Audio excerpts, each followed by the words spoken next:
Lily was feeling a little jealous of Phoebe until Penny stopped by to offer Kevin some water. Then she invited Kevin to dinner as a peace offering for not believing his explanation of how he'd ended up with her phone. Lily had promised herself not to let anyone try to break up her relationship with Kevin, so she took the initiative and held Kevin's hand. "Hubby, your classmate's offer sounds wonderful. Let's take her up on it." Then Lily looked over at Phoebe and added, "Why don't you come along too, Phoebe? It's always a lot more fun to have a big group." Kevin was pleasantly surprised to hear Lily talking so kindly and gently. This was the first time he'd seen her like this in all the years they'd been married. Just as Kevin was about to nod his head and agree to the plan, a sharp sword suddenly flew toward them from nearby. Kevin saw that it was about to hit Phoebe's shoulder, so he jumped up off the ground and leapt in front of her. At the same time, he reached out and snatched the sword. Who the hell would do something as mindless as that? With all these people around, you could kill someone, Kevin thought to himself. He tossed the sword onto the ground just as a tall, rugged man with an incredibly guilty look on his face ran over to them. The man calmly picked the sword up off the ground and said very apologetically, "I'm really sorry about that. It accidentally slipped out of my hand while I was practicing. I'm so glad I didn't hurt anyone." He was Frank Carter, one of the martial arts instructors at the School for the Healing Arts. Although Frank was acting like a very friendly and easygoing guy, he was actually being pretty hypocritical. On the first day of school, he'd noticed Lily and Phoebe and had a crush on both of the women, but he'd never found a good excuse to go up and talk to either of them. When he saw Lily and Phoebe sitting with Kevin, Frank absolutely lost it. "You really should be more careful when you're practicing your sword techniques. Even though you're an instructor, you still could hurt someone," Kevin grumbled. "You're absolutely right. I'll try to pay attention next time." Frank replied cheerfully, but he was actually cursing Kevin under his breath. "Who the hell do you think you are to teach me a lesson? Just see how I'll deal with you later." Then Frank turned around and walked away while he continued to show off his sword moves for the group of young students who had been watching him. Frank's interruption really ruined Kevin's mood, but he still thought he'd be a fool to pass up a chance to have Penny treat him. "So it's a plan. Let's all go out and have dinner tonight." "Okay," Penny agreed right away. Then she eyed Lily and Phoebe before walking off the training field. Suddenly, Lily hugged Kevin's arms and pouted slightly. "Why is Penny treating you to a meal? Is there something going on between the two of you that you're keeping from me?" Phoebe also stared at Kevin and wondered what the deal was. In the face of stiff competition like Penny, she and Lily were kind of on the same side now. Right then, a stone hit Lily really hard on the shoulder and she winced in pain. Kevin knew right away who'd done it, and he was really pissed. Frank jogged over to them with a big smile on his face. His apology really sounded sincere. "Sorry, Lily. I hope I didn't hurt you. The students asked me to demonstrate a throwing technique and it got away from me. Did it hurt a lot?" Then he added, "I can show you a special massage that'll make you feel better before you know it." But Frank didn't care whether Lily felt better or not. He started to reach out to touch her shoulder, but Lily pulled back. Before Frank even got near her, Kevin grabbed his wrist and snarled, "I think you're looking for trouble." "You really should show more respect to your teachers," Frank shouted angrily. "Respect you? For what? Are you even qualified to be teaching here? Apologize to my wife immediately or you'll regret it," Kevin threatened him. "What did you just say? There's a little too much noise out here. I didn't hear you clearly." Frank tilted his head and whispered into Kevin's ear, "I was telling you to apologize. Or don't you understand plain English?" Kevin roared back. The commotion started to draw a crowd of onlookers. "Am I seeing things? Is this guy actually starting a fight with a martial arts instructor?" One of them asked the other.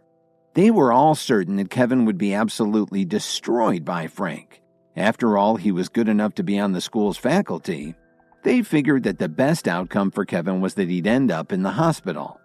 Sherwin Blair squeezed through the crowd and shouted at Kevin, You're getting more and more cocky all the time, you loser. Frank's our martial arts teacher, you goof. Do you have any idea how much trouble you're getting into? If I were you, I'd immediately let go of his wrist and beg for forgiveness. If you're lucky, maybe he'll let you go, Blair laughed. Kevin, let's just forget about it. It really didn't hurt that much anyway, Lily pleaded with him. She was worried about what would happen to her husband, and she could tell that Frank was just looking for a fight. Plus, since he was an instructor, the school would probably take his side in the disagreement, and Kevin would be finished there. No, Lily, if I don't teach him a lesson this time, he'll just keep doing this over and over, Kevin told her. He'd seen lots of people like Frank Carter, and he knew how it would go. I'll tell you what, Frank retorted. If you want to fight with me, that's what you'll get. Then he picked up a sword and pointed it right at Kevin. He didn't seem to care what he did to Kevin, he was so angry. The group of onlookers started to make a lot of noise. Phoebe and Lily were getting incredibly anxious. Both of them knew that Kevin could fight, but had he ever fought someone who was good enough to teach at the school for the healing arts? But Kevin wasn't afraid at all. His training in the herbal meds had given him incredible power, right down to his DNA. Frank was pretty impressive to beginners, but he wasn't a threat. In fact, the two of them weren't even on the same level. Just as Kevin was about to attack, everyone heard somebody shout, "Stop that right now! This is a university campus, not some back alley." Frank immediately withdrew his sword and Kevin relaxed his fist. Professor Murdoch walked over to them and chastised Frank. "Do you think it's right to bully students? We're supposed to protect them." "It's not what it looks like, Professor Murdoch. Kevin wanted to do some extra training during our break, so I was just testing him," Frank tried to explain. "These students just got here a few days ago. How could you be testing them when they haven't even learned the basics?" Professor Murdoch glared. Everyone on the faculty knew that Frank was a player, but he had some relatives who had pretty good connections and his martial arts skills were pretty good, so they put up with a lot of his nonsense. "We were just messing around, Professor. Everything's under control." Frank kept smiling the whole time he was talking, but he was acting a lot less arrogant now that Professor Murdoch was there. "Instructor Carter, I don't care if you're kidding around or not. If you hurt any of this school's students, you'll answer for it," Professor Murdoch explained in no uncertain terms. Lily and Phoebe both heaved a sigh of relief. Now that Professor Murdoch was there, they knew that Frank wouldn't dare to try anything else. Otherwise, Kevin would definitely be in big trouble right now. "Of course, Professor Murdoch. I'd never let things get out of hand. Just ask the students," Frank replied with his fake smile. He was trying to make it look like he was being falsely accused. Blair immediately stood up for his teacher. "Professor Murdoch, this is all a big misunderstanding. Kevin was being very rude and he just needed to learn a lesson." As he spoke, Blair made sure that he sneered at Kevin. He thought to himself, "You're so lucky you got out of this, you loser." Then Lionel also piped up. "Don't be too hard on Mr. Carter. How could an instructor at this school possibly be bullying students?" "That's right. He was teaching us sword skills just now. The lesson was to practice hard and try to make positive contributions to society as soon as we can," Luther agreed. Kevin almost laughed out loud when he heard these guys. Lionel and Luther were such good liars. They sounded completely sincere. Phoebe and Lily were even angrier than Kevin by now. They couldn't understand how these guys could tell such bald-faced lies. Professor Murdoch looked at them all one by one. Finally, her gaze stopped on Kevin. "Come with me. I've got something to tell you," she requested. She knew just how powerful Kevin was and that Frank wouldn't stand a chance against him, so it was entirely possible that Kevin had wised off to him since he wasn't afraid. When they got to Professor Murdoch's office, she informed him, "You've earned your reward." Kevin wasn't sure what she was talking about and asked her, "What reward?" "Don't you remember what I told you in class? The high donor for the fundraiser receives a reward from the school." Professor Murdoch explained. Then she glanced at Kevin and asked him, "Don't you want it?" "Of course I'm interested, Professor, but I don't know what it is," Kevin replied frankly. "Since it's coming from the school, it must be something good, right? Is the reward some kind of advanced technique or a medicinal pill with superhuman effects?" "An advanced technique or a medicinal pill? Don't forget that this is a school, so your reward will be a little more academic," Professor Murdoch reminded him. "Your reward will be to have access to the library's Special Collections Annex. You can choose any book you like and check it out." "What kind of reward is that?" Kevin was stunned. He looked out at Professor Murdoch's office window and could see the library. Any student could get into the building if they wanted. "Don't you like the reward?" Professor Murdoch could tell what Kevin was thinking with just a glance. "I just don't see what's so special about this," Kevin replied dejectedly. "It sounds like you really haven't read through the school's regulations," she scowled. "Let me be frank with you. The books in special collections from the 1st to the 10th floor are actually just copies of the original editions. There's a vast amount of information in them, and you can find out just about anything you need to know. But students are strictly forbidden to take any of the books in the library," she added. "But what's the use of it for me to check out a single book?" Kevin couldn't help but ask. "Anyway, as long as the other students can enter special collections too, they can read whatever they want." "Just hear me out," Professor Murdoch answered bluntly. "The books from the 11th to the 13th floor are extremely rare. They're the only copies in existence. I myself don't even know what's contained in them." "What? You don't even know?" Kevin was astonished. "Do you think that just anyone is allowed to go up to the top floors?" Professor Murdoch asked him as she slowly walked over to the window and showed him the imposing structure. Then she said very seriously, "The top 3 floors are strictly guarded. If you don't have permission, you can't even get up there. And if anyone were to sneak in, they'd be severely punished. I was only allowed access to the 11th floor when I first joined the faculty.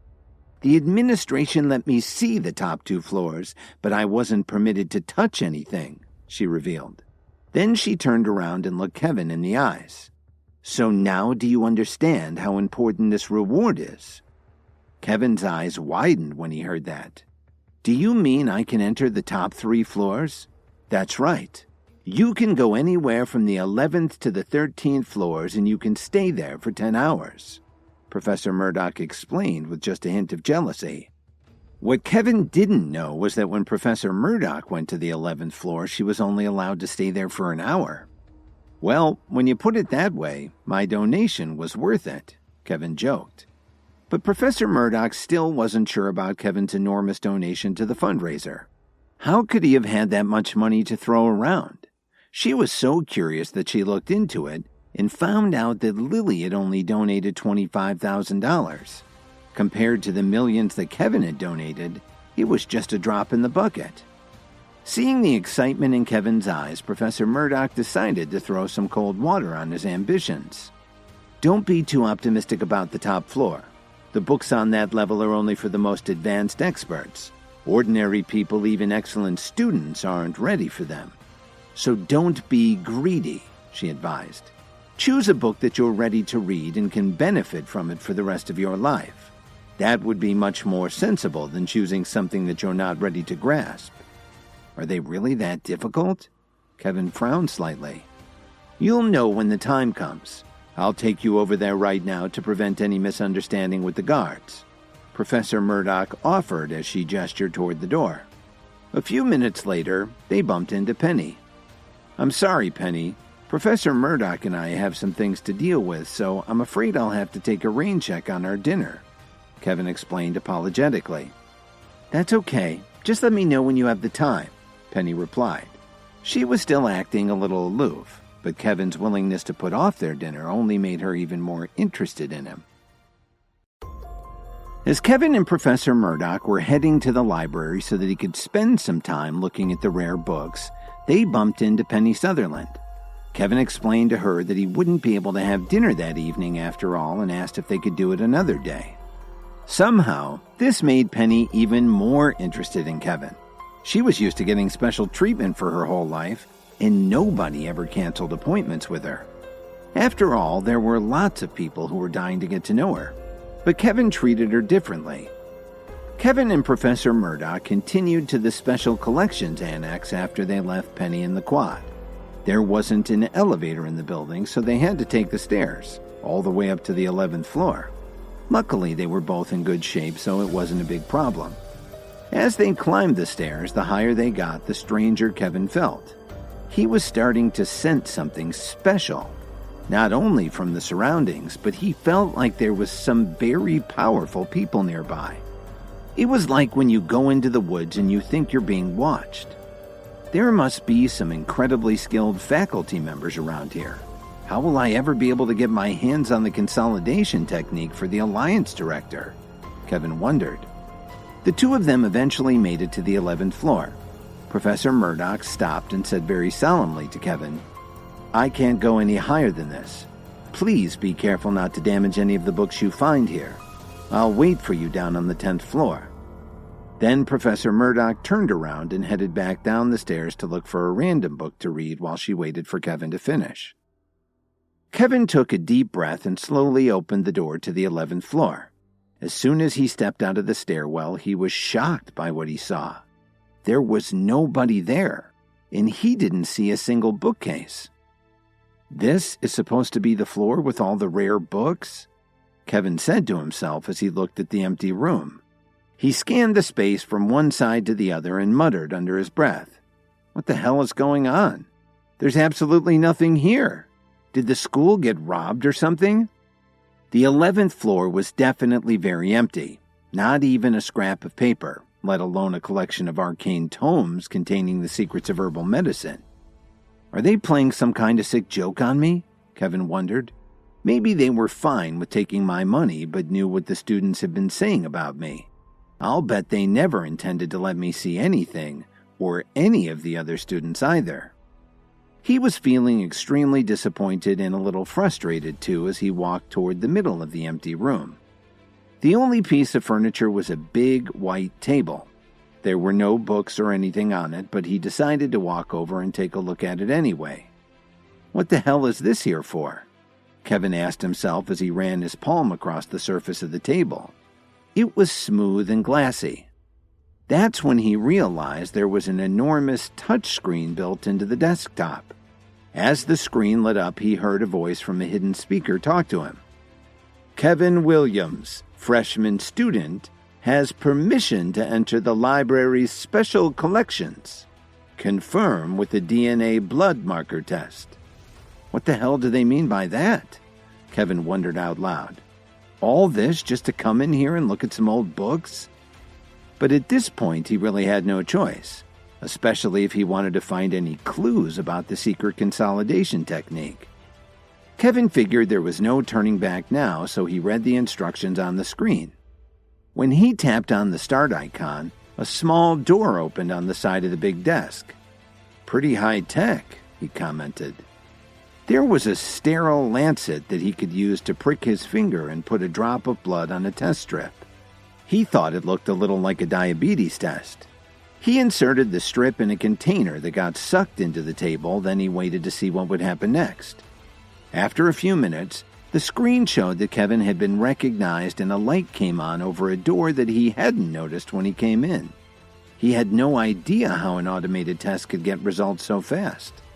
Maybe it was only looking for a few genetic markers. In any case, he was more interested in going through the door. When Kevin pushed the door open, he saw several display cases containing antique books. Kevin started looking through them one by one to see if anything caught his eye or sparked his interest. It took him more than an hour to finish flipping through everything, but none of the books were exactly what he was interested in. Now that I've been using the book I got from Marshall's office, and ever since the Night King gave me his training in his dagger, none of these books have anything new for me, Kevin decided. So he started heading towards the 12th and 13th floors. While this was going on, The Williams family was in their New York mansion starting to practice the techniques in the instruction manual that Roundtree had given Grandpa Williams. There were 49 of them gathered together to learn the secrets of the myriads and to work on their training. Now and then they formed a large circle and practiced their movements together. Most of them had some background in martial arts, but this was a very different experience. Some of it looked like Tai Chi, but there was also a little karate, kickboxing, all sorts of different things, even some yoga exercises. The manual that Roundtree gave you is marvelous. If we keep this up, we'll be safe from anyone who might try to do what Dalton Steele did, Thomas remarked excitedly to his father as he wiped the sweat off his forehead. But it's not enough, Randall commented as he watched his family practice their movements. He wanted something more for them.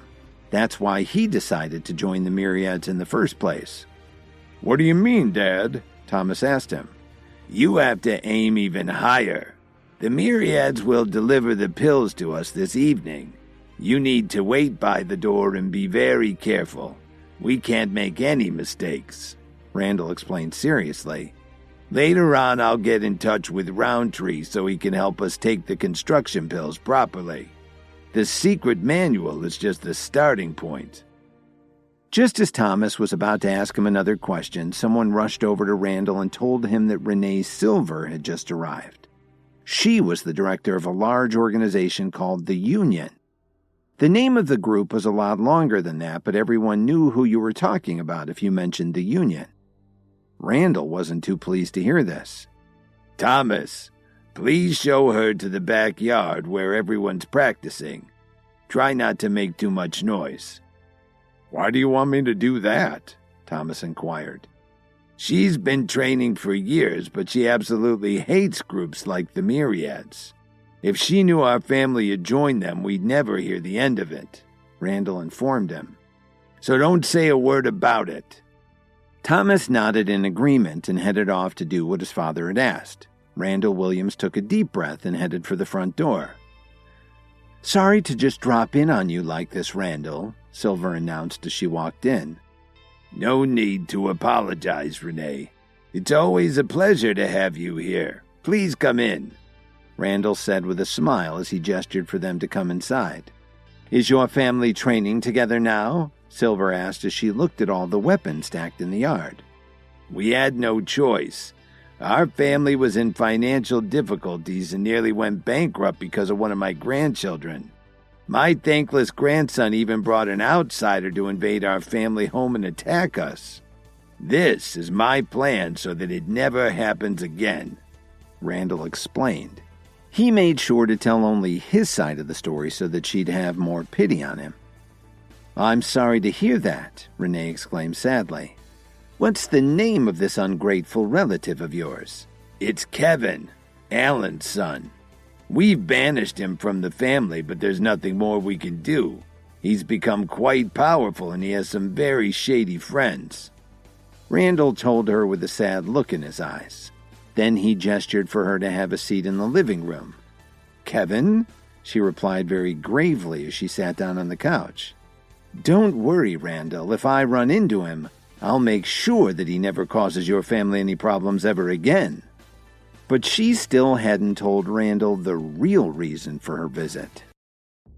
While Kevin was looking through the school's special collections as a reward for his donation to the fundraiser, the Williams family was training at their mansion in New York. They were interrupted by a visit from Renee Silver, the director of the Union. When Randall explained why they were so motivated to get stronger, she promised to do away with Kevin if ever she saw him. By the way, may I ask what brings you here? Randall asked nervously as he returned to his armchair. To tell you the truth, Randall, I've brought along a few of my assistants who have never been to New York City. Would it be any trouble for you to put us up? She requested very directly. No problem, Madam Director. It would be an honor to have you stay with us. I'll get someone to prepare a guest room for you, Randall offered pleasantly. However, on the inside, he was really anxious. Randall was afraid that if Silver and her assistants stayed in the mansion for too long, they'd figure out that the family had joined the Myriads. That would be disastrous for them. But he couldn't refuse her request. At the moment, he could only hope that they would leave as soon as possible. Meanwhile, Kevin was exploring the top floors of his school's library. He'd made it to the top floor where, in a corner of the room, he found a blood-red book on improving your cardiac health. Your internal power is mirrored by the strength of your heart, Kevin read on the first page of the book. He skimmed through the table of contents and saw that the methods in the book help develop your power by focusing on your heart. There's no telling what will happen in the future, he thought. It would be great to strengthen my heart so I can maintain my internal energy. Then he spent a few more minutes looking around at the other books on the 13th floor. They were interesting, but not as much as the one he'd already found. Forget it. I'll just take this one, Kevin finally decided. When he got back home, it was already past 10 o'clock in the evening. Lily and Dorothy had already washed up and gone to bed, so Kevin quietly went into the study and started to read through this new book. The next morning, Lily was sitting on the sofa looking really sad. She couldn't reach Kevin on her phone and thought that he hadn't come home from school yet. Lily had no idea that Kevin was actually in the study upstairs. She'd been relying a lot on her live show for her income, but because she hadn't managed things well, she'd ended up stopping her broadcasts, which consequently cut off her cash flow. On top of that, Dorothy had a problem with gambling. She could lose thousands of dollars in just one day when things weren't going well. Sometimes she lost even more. After buying the condo at the Salix Leaf development, Lily didn't have much money left, even with what Kevin had arranged for her to receive from Williams Media. Dorothy came downstairs dressed in a very fancy outfit and saw Lily sitting on the couch looking miserable. "Mom, are you going out to gamble again?" Lily asked her sharply. "I don't mean to upset you, but we're kind of short on cash. Can you try not to gamble so much?" Lily's request made Dorothy feel really uncomfortable. After all, the money they'd been spending had come from her daughter's show. She knew Lily was right about this and nodded her head in agreement as she replied, "I know, but I was invited by one of my friends, and if I don't go, everyone will start to gossip." Just when Lily was about to try and convince her mother not to go out, the doorbell rang. "I wonder if that's Kevin," Lily exclaimed as her face lit up. She gave up on trying to persuade her mother to stay home and got up to answer the door. But when she opened the door, Lily was taken aback. Grandma Jones was standing there, supported by Jason. "What are you guys doing here?" Lily thought to herself. Ever since Lily had been cheated out of her shares and driven out of the Jones family, she hadn't seen any of her relatives. The last thing Lily expected was to be visited by Grandma Jones herself. "What's wrong? Aren't I welcome in your home?" Grandma said with a smile. But she couldn't hide her disappointment and worry. "Of course you're welcome. Please, come in and have a seat." Lily politely invited her grandmother into her living room. "This place really isn't bad. I expected as much from Salix Leaf Development," Grandma Jones commented as she looked around the room. "I didn't expect you to be able to buy such a nice home after leaving the family.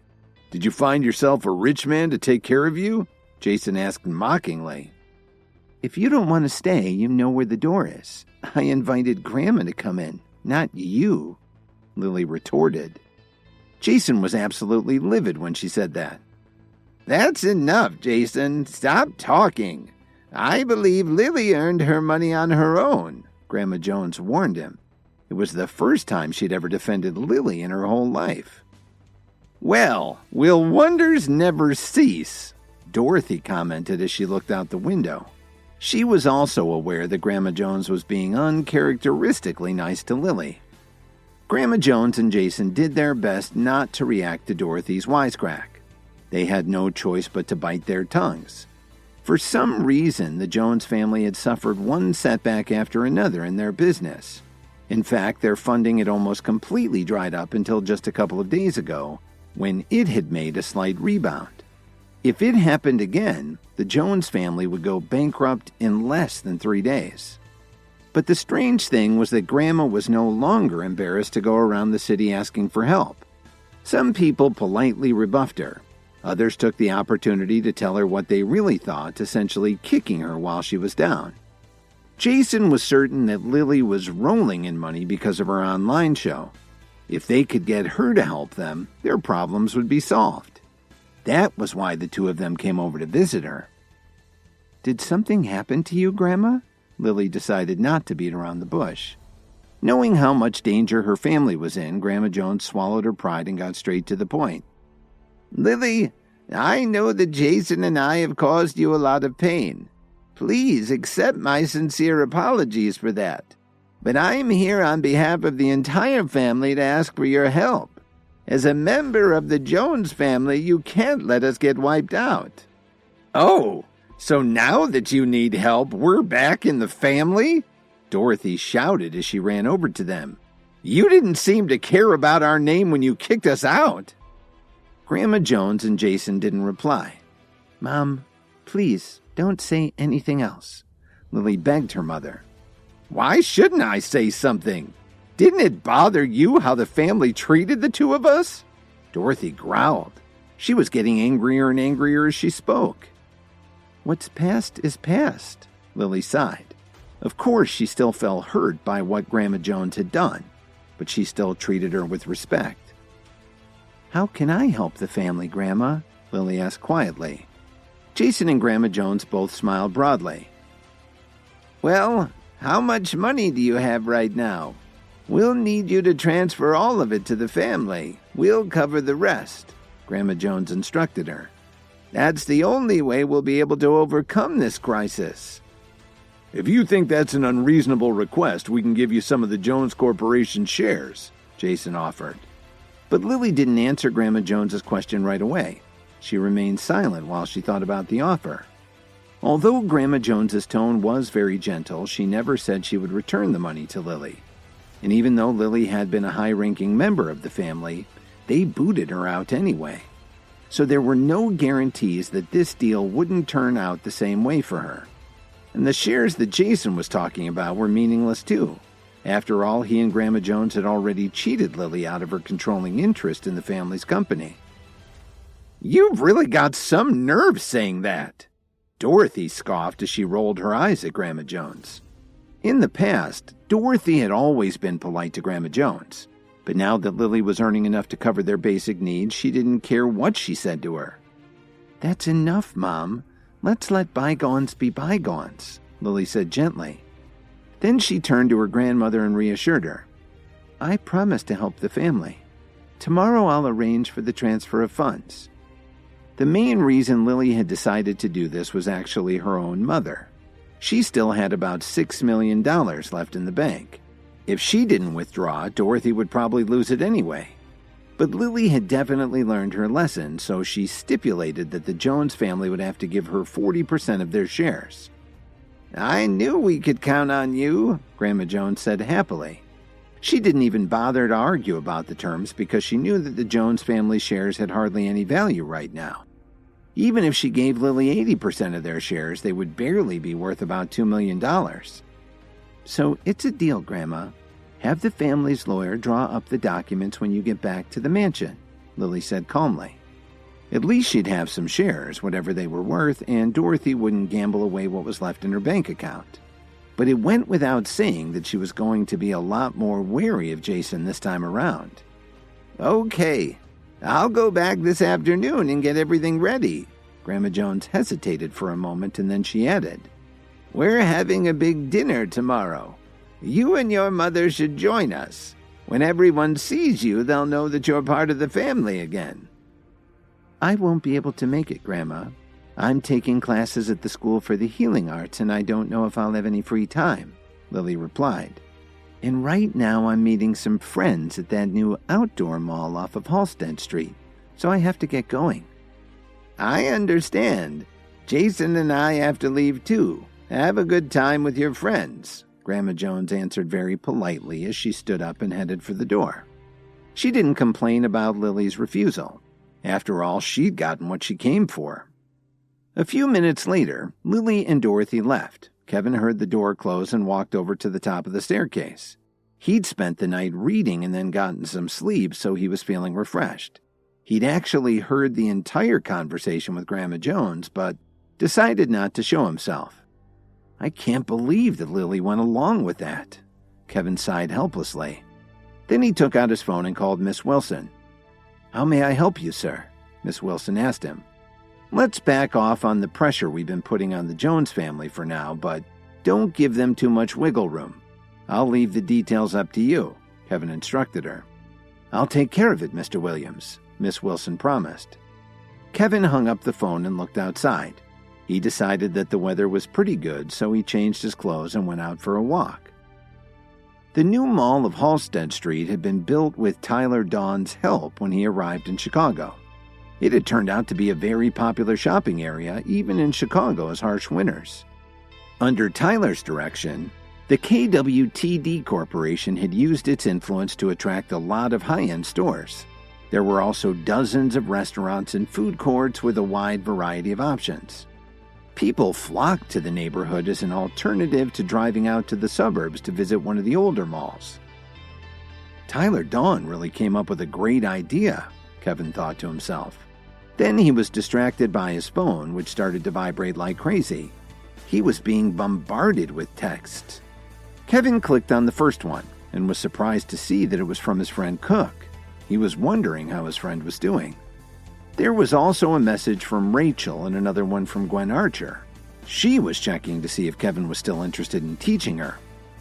The most interesting text, though, was from Tyler Dawn, who was letting Kevin know that he'd arranged with all the stores in the mall to cover his expenses. He told Kevin, "If you want anything at all, just go in and ask for it. Let me know when you're going to the mall and I'll fly you down there myself." The mall was really crowded, and Kevin thought to himself, maybe a plane would be handy with this many people around. In fact, there were so many people shopping and just strolling around that Kevin had realized he had no chance of finding Lily. It would be faster to just give her a call. When Lily's phone rang, she and Rachel were right in the middle of the mall. She was holding a bunch of bags in one hand and a veggie wrap in the other. She adjusted her bags and somehow managed to answer her phone. She was so excited to see that it was Kevin that she started grinning from ear to ear. "Are you back from campus, Kevin?" "Yes, I am.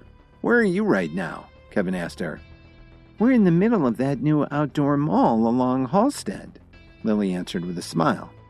"Stay right where you are. Don't move an inch. I'm right by the entrance and I'm heading your way," Kevin told her. He hung up and started making his way through the crowd as he admired the scenery. Kevin wasn't aware of it, but at that very moment, Officer Emmett was walking through the same crowd. A man walked up to her and asked her if she wanted to come over to his kiosk. "Would you like to have your palm read, ma'am?"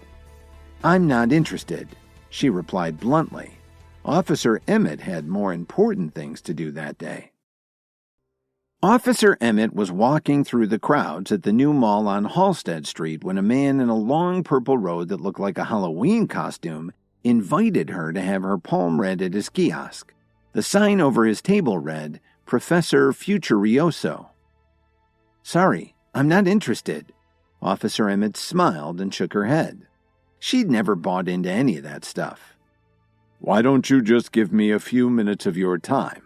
I'll bet you really want to believe, Kelly," the man said cryptically as he stroked his goatee. "How did you know my first name is Kelly?" she asked in surprise.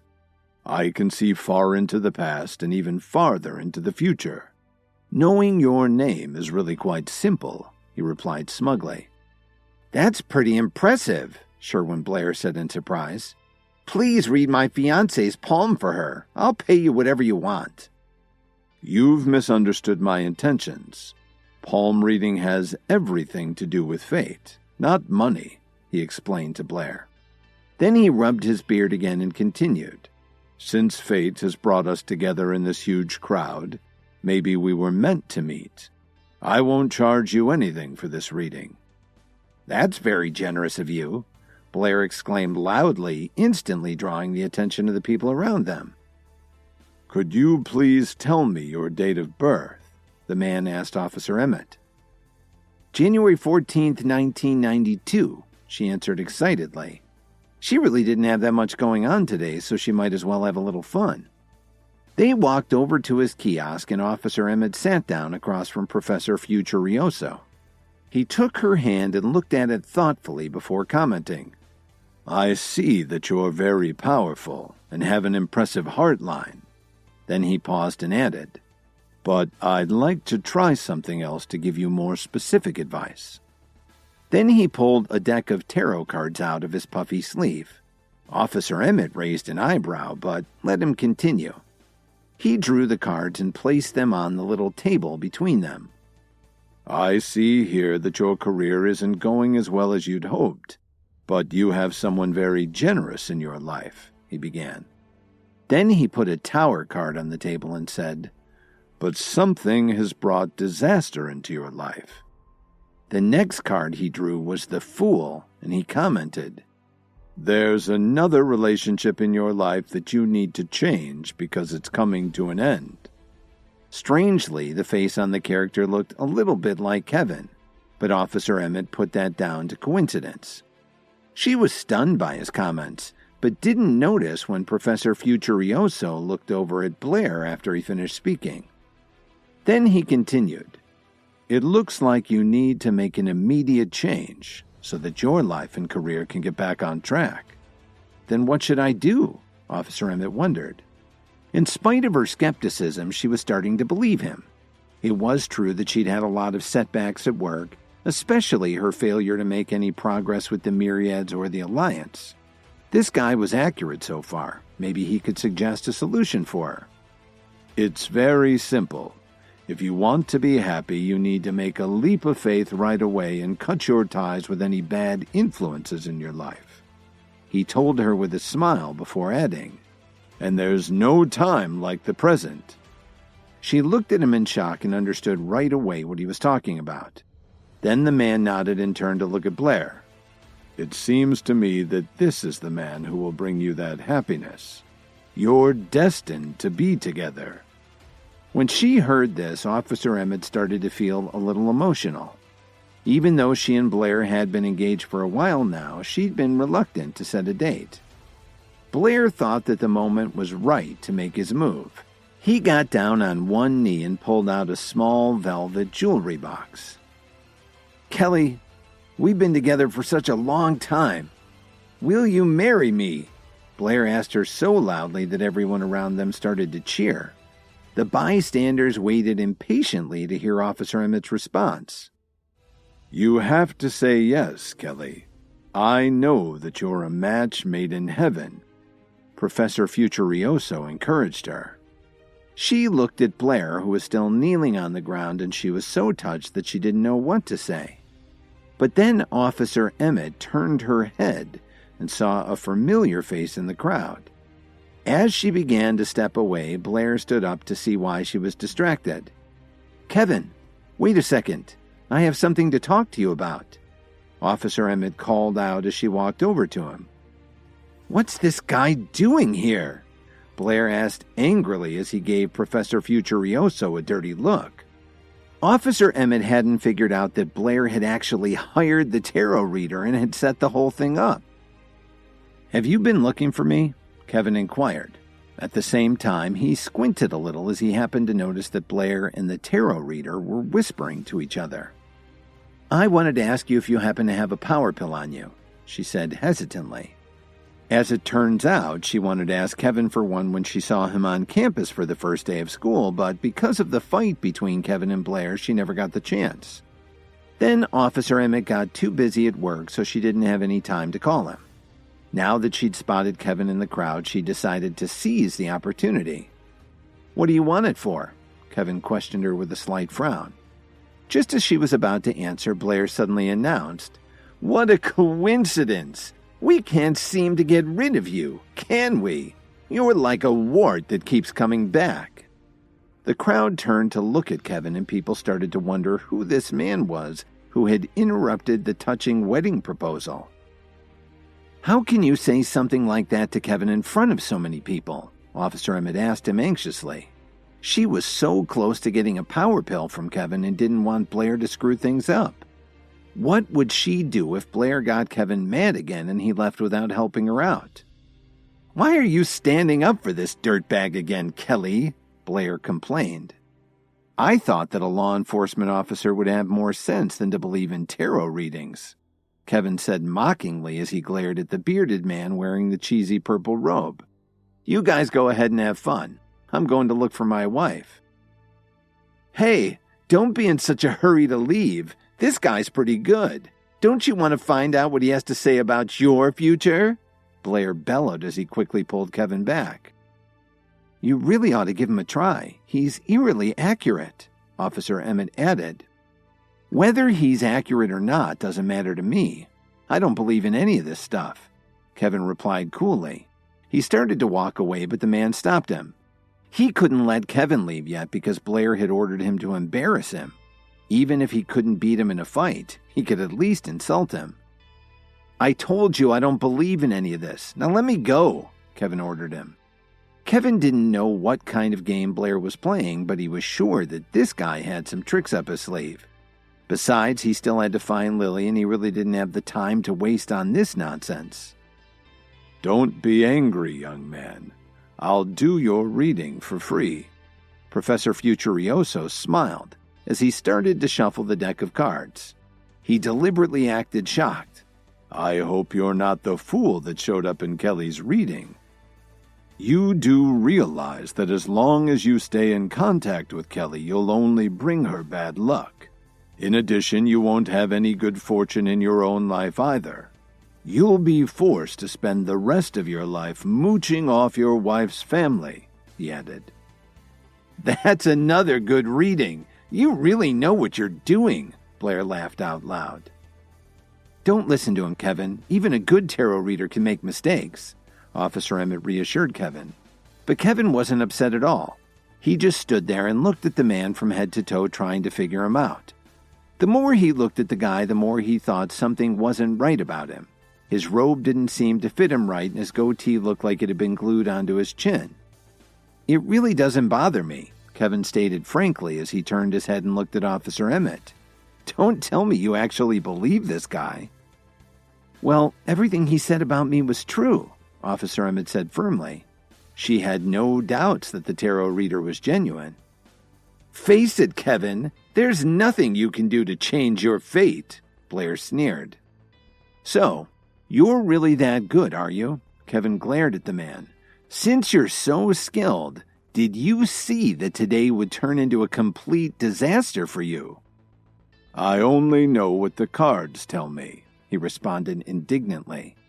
Ma'am, my advice is to stay away from this man. He can only bring you bad luck. If you continue to have anything to do with him, you'll regret it for the rest of your life. Blair took Officer Emmett by the arm and pulled her away from Kevin. See, Kelly, I'm not the only one who's told you that. Kevin's a bad influence. Officer Emmett nodded regretfully and started to turn away from Kevin. She was very conflicted about the whole situation. Kevin could only sigh. He didn't want to interfere in Officer Emmett's life, but this person had gone too far. If you know so much about tarot cards, you should know that the Fool card can also mean a new beginning. Just because he's dressed in shabby clothing doesn't mean he'll bring misfortune. The other way to look at it is that someone will bring good things to Officer Emmett's life. Kevin explained so that everyone could hear him. They were all surprised to hear Kevin's interpretation of Officer Emmett's cards. Could he actually be right? The man was stunned and looked incredibly embarrassed. Blair had paid him a lot of money to trick Officer Emmett. How could this loser know so much about tarot readings? The guy had no idea how to respond. I've had it with this crap, Kevin scowled as he got right in his face. I think you're a fake, and I already predicted that today would be a disaster for you. Then Kevin shoved the man, sending him sprawling on the sidewalk in front of his kiosk. What are you doing, Kevin? You can't just hit him for no reason at all, Blair roared.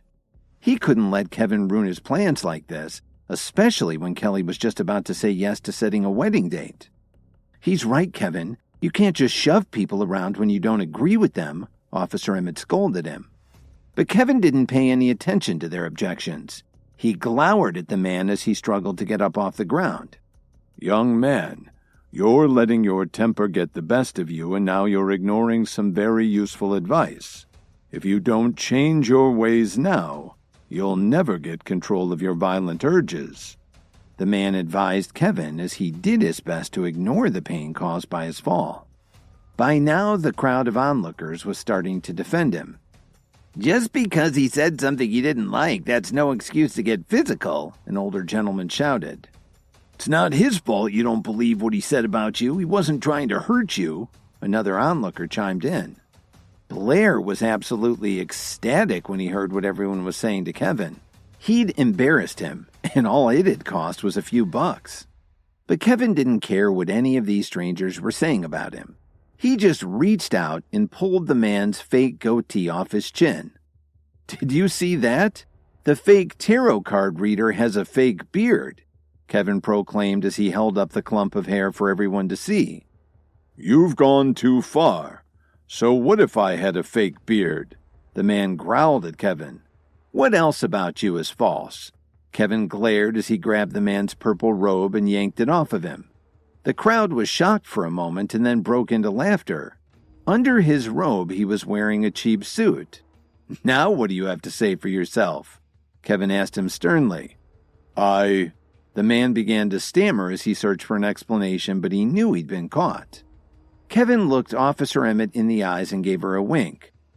"So, you're a scam artist, are you? I didn't believe any of your nonsense in the first place," Officer Emmett told him as she pulled out her phone. "How about I get someone to take you down to the police station to find out who you really are?" Kevin was slightly amused by all this. Scammers are getting pretty good lately. This one actually had fooled a police lieutenant. "Please, help me, Mr. Blair," the man shouted as he broke into tears and continued to beg for mercy. "You have to do something. My mother-in-law is sick and I have 2 toddlers at home. My whole family depends on me to feed them. If I go to jail, what will happen to them?" "Get lost! Why the hell are you coming to me for help?" Blair said angrily as he pushed the man away. Officer Emmett had a hard time getting through to the station, and then realized they probably had a skeleton crew today because everyone was on crowd control for all the activity downtown. She couldn't call the regular 911 line because this wasn't that kind of an emergency. "I'm going to cut you a break," Officer Emmett told him firmly. "This is your chance to turn over a new leaf. If I ever catching you doing something like this again, or if I even hear that you've been ripping people off, I'll have you brought in and I'll throw the book at you." He'd really lucked out and he knew it. But Officer Emmett still hadn't gotten an answer from Kevin about the power pill. When Kevin exposed Professor Futurioso as a fraud, Emmett decided to cut the guy some slack and just give him a warning. Thank you, Officer Emmett," the man quickly replied, and then he slinked away. Seeing that the fun was over, the crowd began to disperse. Officer Emmett walked over to Kevin and said, "I'm so sorry I believed what that liar told me. Can you ever forgive me?" She felt extremely awkward about the whole thing. After all, she was in charge of her precinct's criminal investigation unit. How could she have been fooled by a swindler and a fake beard? If word of this got out, she would never be able to face her colleagues again. A brain's a good thing to have. Next time you go out, you should take it with you. Kevin teased her as he gave her a broad smile. "I can't argue with that," she responded. "But you never answered my question. Do you happen to have a power pill you could give me?" "A power pill? I didn't bring one along with me. We'll have to meet another day if you really want one," Kevin replied cautiously. He wasn't in a good mood right now, so he didn't want to give her an herbal med quite so easily. "Okay, I'll get in touch with you later, but you'd better have one on you next time," Officer Emmett warned him playfully. Kevin had left Lily waiting for far too long, so he quickly said goodbye and headed into the crowd. Officer Emmett looked a little disappointed. She sighed and started to walk towards the mall's exit on Halstead Street. Once she realized that Professor Futurioso was actually a fraud, it hit her that Blair had set the whole thing up. Then she remembered that time when he'd gotten someone to put on a mountain lion costume at the campsite. It bothered her that he could do this kind of thing over and over again just to manipulate people. Kevin had been walking for about 10 minutes and still hadn't reached the middle of the mall. After all, it was a huge complex and it was pretty crowded. As he looked around, Kevin suddenly had an idea. It occurred to him that he'd never really done anything romantic for Lily. So why not do something spontaneous right now? Kevin thought about it for a moment and then he sent a text to Tyler Dawn.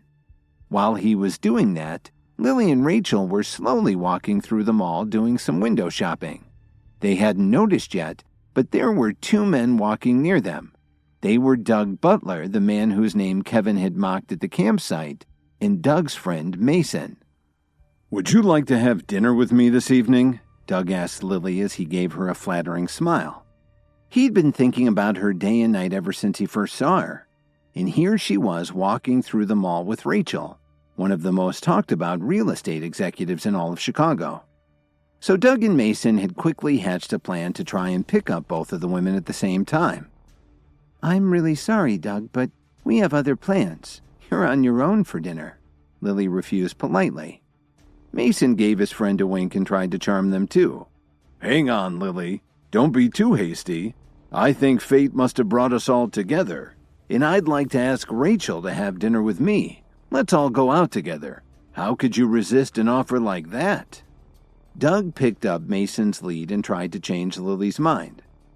"Let me get straight to the point, Lily. I really like you and I want you to be my girlfriend." Then he touched some icons on his phone screen. Moments later, all the lights on Halsted Street started to dim and the TV screens all over the mall lit up with the name Lily. This got the attention of all the shoppers in the mall. "I hope you like it, Lily. It was the only way I could think of to tell you how I feel about you," Doug told her proudly.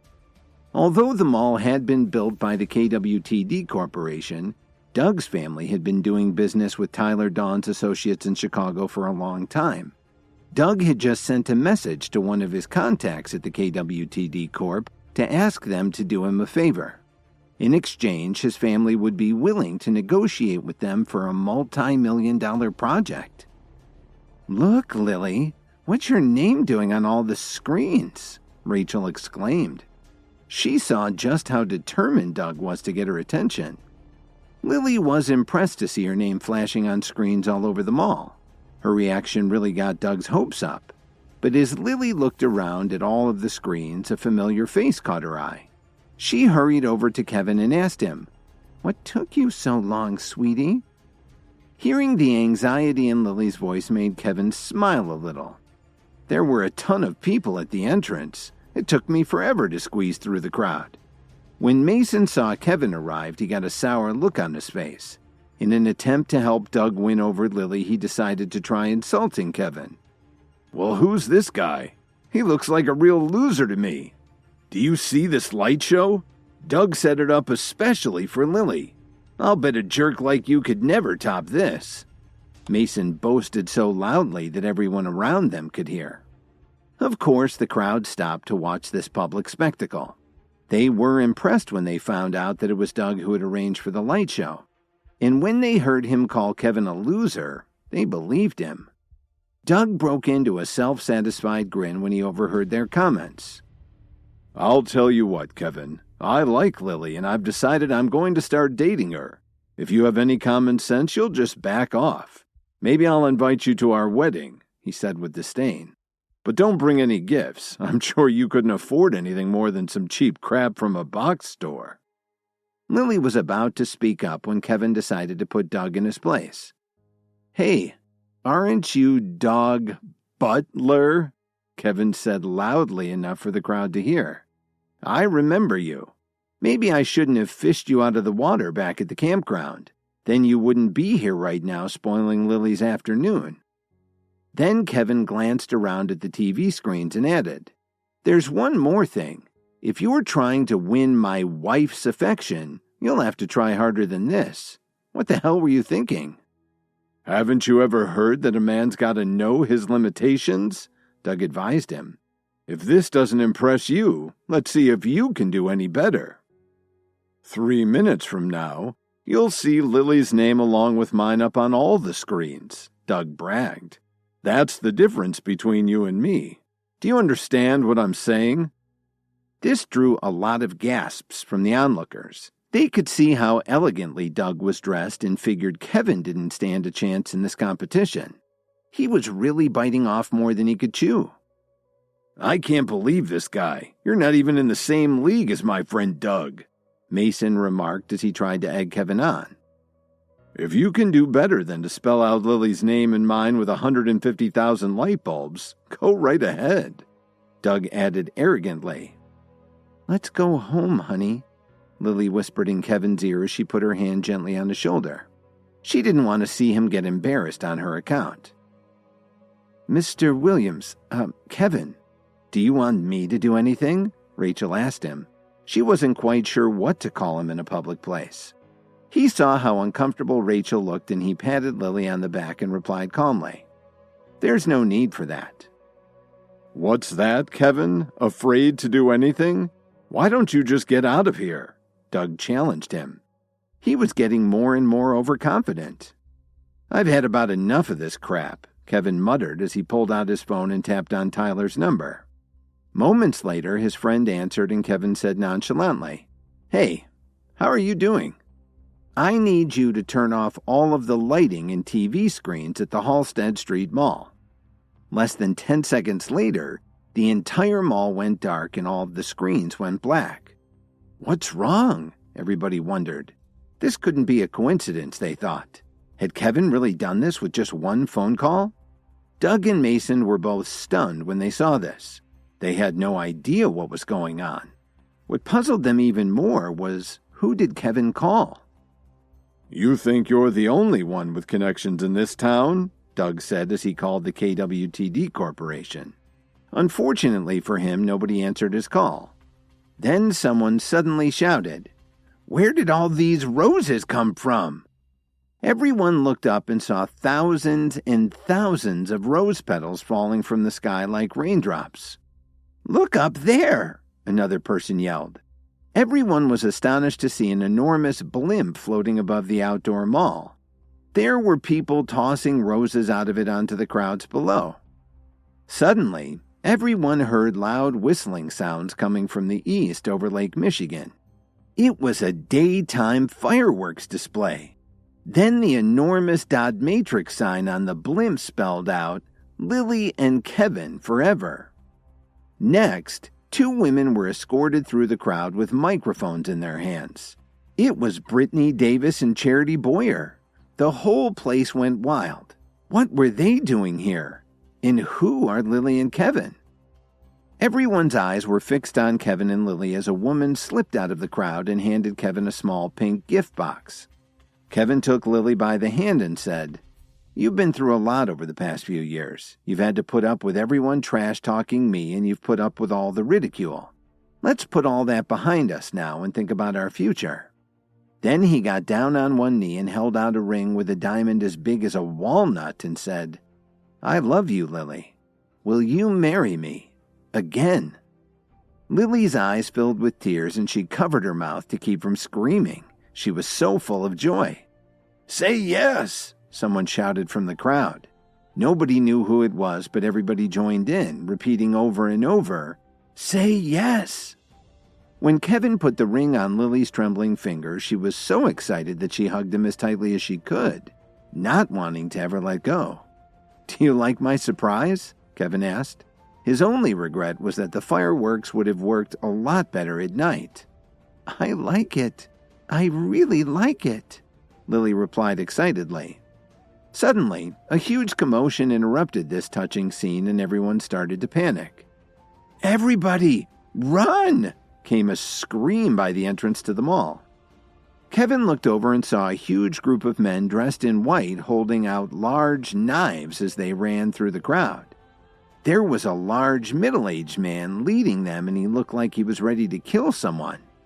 It was Craig Hill, Nolan Hill's father. After Kevin beat up Nolan, he spent almost a week in the hospital and it looked like he might not pull through. He was still bedridden and his prognosis wasn't great. When he heard about this, Craig was furious. He got his people to find out as much as they could about Kevin and then they all rushed from their home in Detroit to Chicago to get their revenge. Lily, you and Rachel should get out of here right now. Kevin warned them as he reached into his jacket and pulled out his night dagger. Then he sprinted toward the group of men. Kevin was afraid that they would hurt the innocent people in the crowd. He had to stop these men before things got out of hand. "Kevin!" Lily anxiously called out to her husband. "Lily, let's go. If Kevin is running at them, he must know what he's doing. We'll only slow him down if we stay here," Rachel pleaded with her friend. She kept a cool head and struggled to pull Lily toward the exit.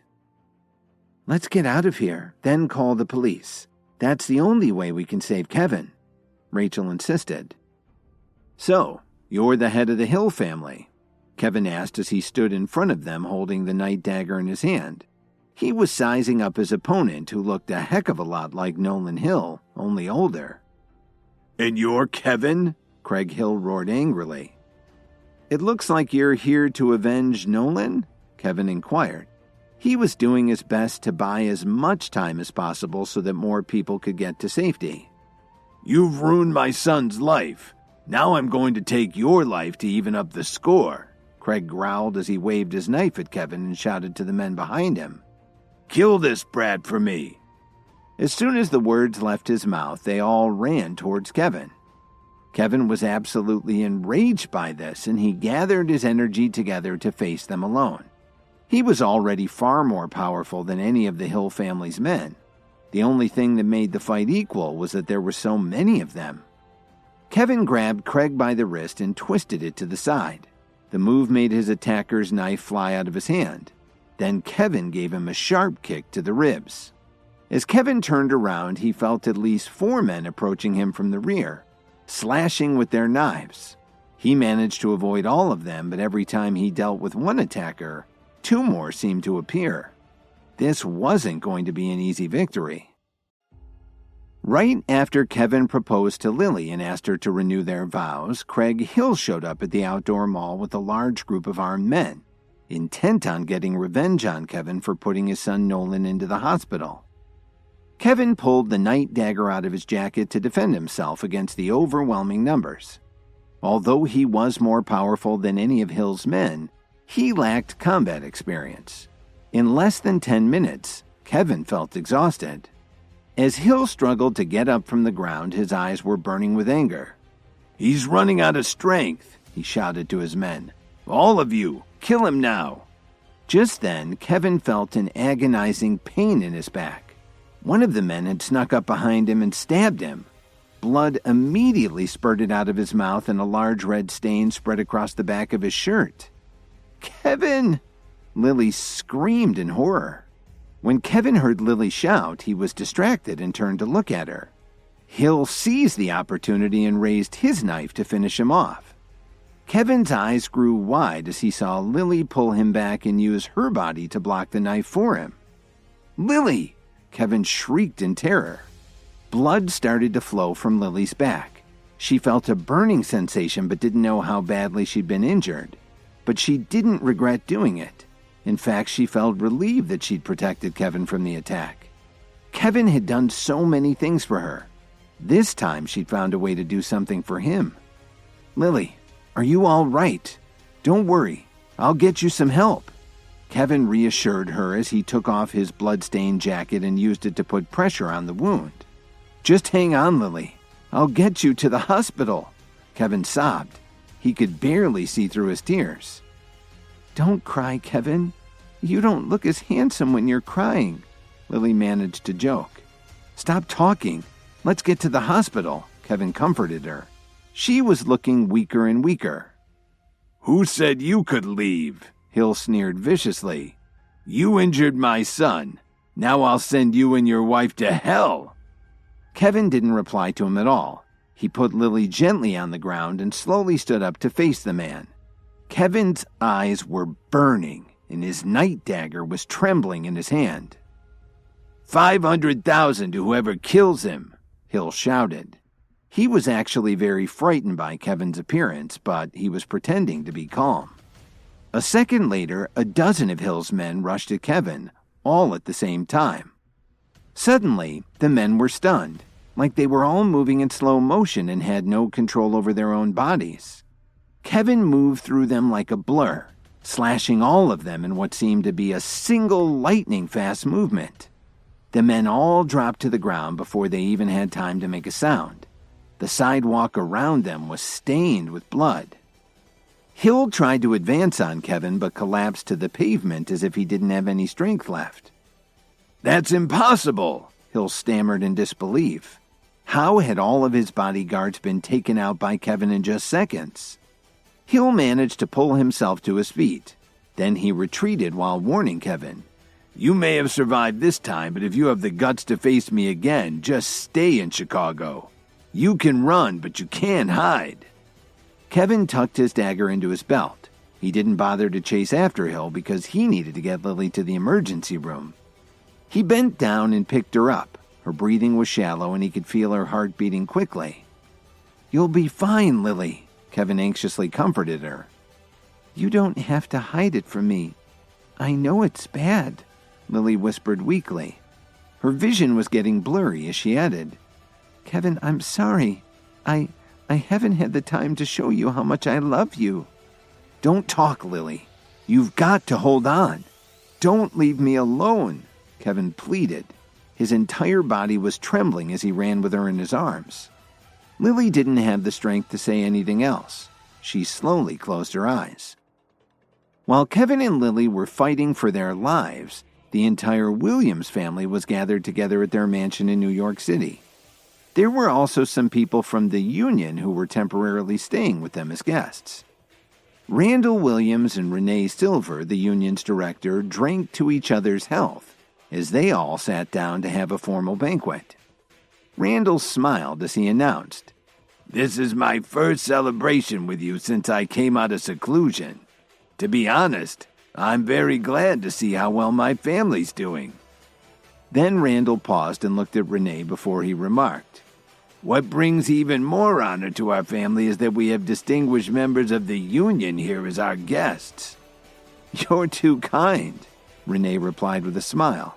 "We're indebted to your family for your generosity. Please, accept our thanks." Everyone laughed heartily when they heard this. As far as the union was concerned, the members of the Williams family had always been very polite to them.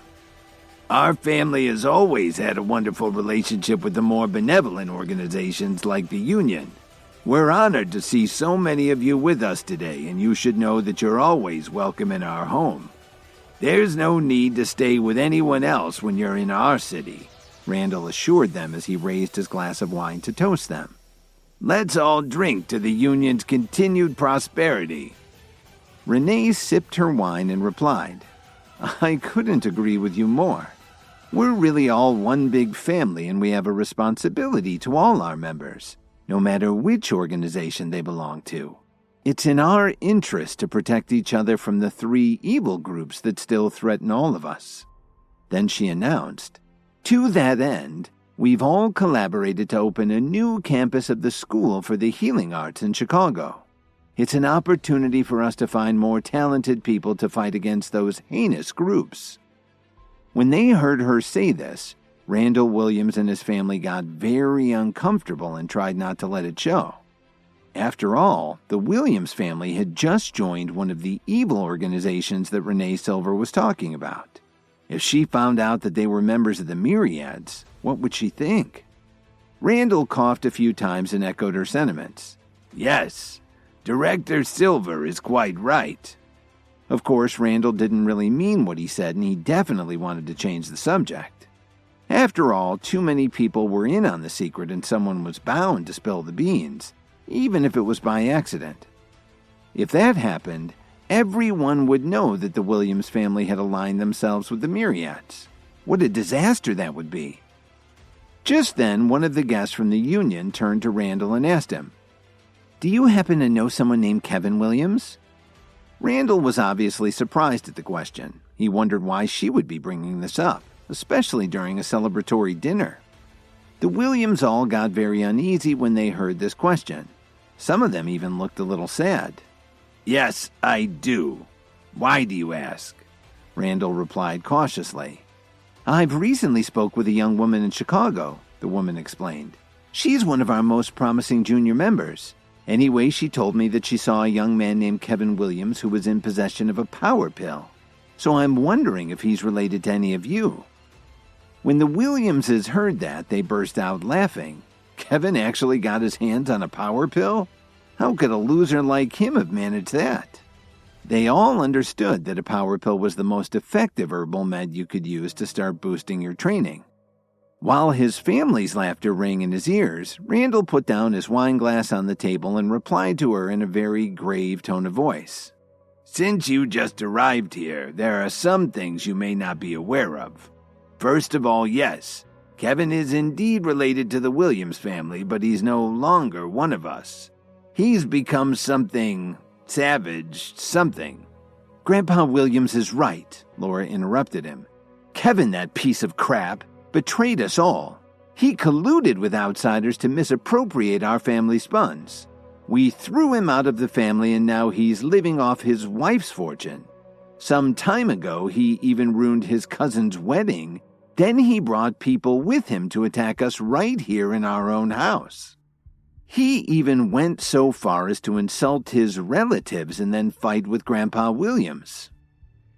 "I agree with Laura," one of her cousins chimed in. "How could a loser like Kevin have picked up something as valuable as a power pill?" "Are you sure your source isn't mistaken?" another one asked. The other comments were even worse, and the room was soon filled with angry accusations from all of the members of the family. The woman frowned when she heard all of them saying such horrible things about Kevin. This was the exact opposite of what Officer Emmett had told her. When she spoke with her on the phone, Officer Emmett showed nothing but admiration for Kevin, as if he were some kind of genius who inspired great loyalty in people. Randall cleared his throat a few times, signaling to his family that it was time to calm down. He really didn't like airing their dirty laundry in public, especially where Kevin was concerned. "Did you hear everything the Williamses said about Kevin?" Renee asked her. "You should remind your friend to stay away from someone like that. We're good people and we try to bring justice wherever we go. I've already told Randall that if I meet this man, I'll do away with him right then and there." "I'll definitely keep your advice in mind," she promised. But she looked a little puzzled since she'd heard two very different descriptions of Kevin. The next day, the students returned to classes at the School for the Healing Arts. Professor Murdoch walked into the classroom with an incredibly somber look on her face. For one thing, she couldn't figure out what had been wrong with her for the past few days. After she took the pill that Mike gave her, she started to feel weaker every day. Today was the 4th day and Professor Murdoch was losing focus, and physically she felt like she was just dragging. She thought about Kevin and started to feel impatient. At the Whistler Hotel, Kevin had tried to dissuade her from taking Mike's pill, but she hadn't listened. It was starting to look like she should have taken his advice. So now her only hope was that Kevin really had a way to solve her problem. But when she entered the classroom, Professor Murdoch was disappointed.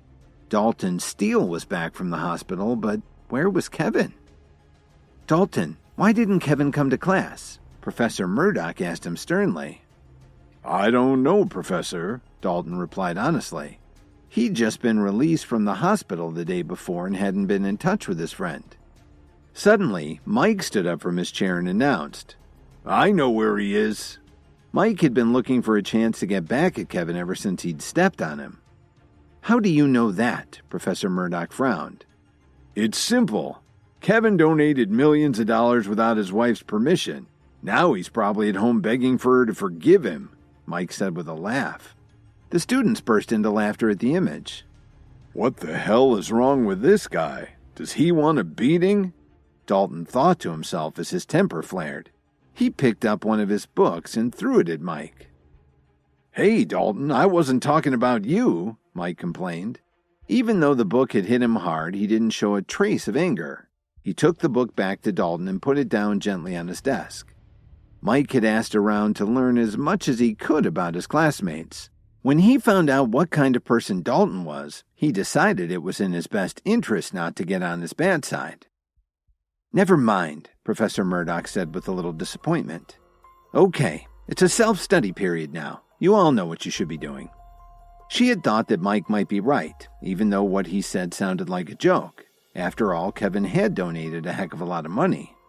But what would she do if Kevin didn't come to class? If she lost any more of her strength, she'd be right back where she started without any chance of getting it back again. When Professor Murdoch got back to her office, she tried Kevin's number a few times, but she couldn't get through. What she didn't know was that at that very moment, Kevin was at Downtown General. He was pacing anxiously in the waiting area outside the operating room. Lily had been in there for hours. The hospital had flown Dr. Willow in from New York the night before to perform the surgery, but Kevin hadn't heard any news yet. "You've got to hold on, Lily," Kevin said to himself desperately. He was filled with a lot of regret as he paced back and forth. "It hasn't been easy for us. Just when we were finally going to be happy together, I might lose you. Just hold on." Kevin kept thinking about her and mumbling to himself. He didn't care what anybody thought when they saw him like this. All he cared about was Lily. Suddenly, Dr. Willow walked out of the operating room and took off her mask. She looked exhausted. "How's my wife?" Kevin nervously asked her as he put his hand on her shoulder. "Don't worry, Kevin. Lily's fine now and she's been sent to recovery. It was a difficult operation because the knife wound was very close to her heart," Dr. Willow explained as she forced a smile to comfort him. Then she added a warning. "You have to be very careful with her from now on." After Lily had been stabbed by Craig Hill, Kevin rushed her to the emergency room at Downtown General. The hospital arranged to have Dr. Willow flown in to operate on her. The surgery took hours, but she was finally sent to recovery. Dr. Willow came into the waiting room to tell Kevin the good news. He excitedly hugged her when he heard that his wife would be okay. "Thank you, Doctor. We owe it all to you." She was caught off guard and blushed a little as she asked him, "Kevin, do you think you can let go of me?" Kevin immediately stopped hugging her and felt a little embarrassed. "Please don't take it the wrong way. I'm just so excited." "I understand completely, but you really don't have to thank me. I'm a doctor. This is what I do," Dr. Willow explained quietly. Seeing how shy Dr. Willow could be made Kevin smile a little. "Lily should be out of recovery soon, and then they'll take her up to her room," Dr. Willow went on. "If there's nothing else, I need to go to my office and rest a little. It's been a long night." Part of the arrangement for her transfer to New York was that she got to keep her office at Downtown General. Kevin went to the nursing station to find out which room Lily had been moved to. When he got there, he could see that she still looked weak. She needed a lot of blood when she got to the ER, but Lily was still alive, and that definitely lifted Kevin's spirits. Just then, Kevin's phone vibrated a few times. He pulled it out and saw that he'd missed 6 calls. One was from Dalton, and the rest were from Professor Murdoch. Kevin knew right away that it was because of the neutralization pill. Before he had a chance to reply, he heard a weak voice call his name. "Kevin." Lily had already woken up from the anesthesia and was staring at him with her big eyes. He put his phone away and walked over to her bed. "How do you feel, honey?" Kevin asked with concern as he held Lily's hand. "It hurts," Lily complained. "Of course it hurts. Do you know how much blood you lost?" Kevin scolded her. "How could you do such a foolish thing? That knife was meant for me. You shouldn't even be here." "Because I'm your wife. How could I stand there and do nothing?" Lily said slowly. "Besides, the whole mess with the Hill family was my fault. If it wasn't for me." Okay. But now the most important thing you have to do is recover and to get home. Let's leave all of that in the past," he told her casually. Just then, the door opened and Dorothy walked in with some of her friends. She hurried over to the bed, pushing Kevin out of the way as she passed him. "Lily, how are you?" she asked with concern. Dorothy had stayed up all night playing cards with her friends and only found out about an hour ago that something had happened to her daughter. "Don't worry, Mom. I'm fine," Lily answered weakly. Dorothy nodded and turned around to glare at Kevin. "How did something like this happen to my precious daughter? What do you have to say for yourself?" "Mom, I'm sorry. It's all my fault that I didn't," Kevin started to explain. "I don't care if you feel sorry. If this is in any way your fault, I'll have you thrown out of the hospital immediately," Dorothy scolded him. This time, Kevin felt like he deserved to be yelled at. It was his fault that Lily had gotten injured, and he was feeling incredibly guilty as he pleaded with Dorothy. "Mom, Don't be angry. I promise that. Don't call me Mom, she interrupted. I wish Lily had never met you. Whether this is your fault or not, I want you out of here. She paused for a moment and then added, Wait, as soon as Lily can get out of bed, I want the two of you to get a divorce. I don't ever want to see your face again. Mom, please calm down, Lily begged her mother. It's not Kevin's fault at all. While she spoke, she kept glancing over at Kevin. She really wanted to smooth things over with her mother. I'm just going to step out and find out what meds Lily needs, Kevin told her. He decided it would be a good idea to leave the room for a few minutes. Lily looked at Dorothy and her friends. Mom, were you out playing cards again? Don't be silly, Lily. My friends and I were just strolling around.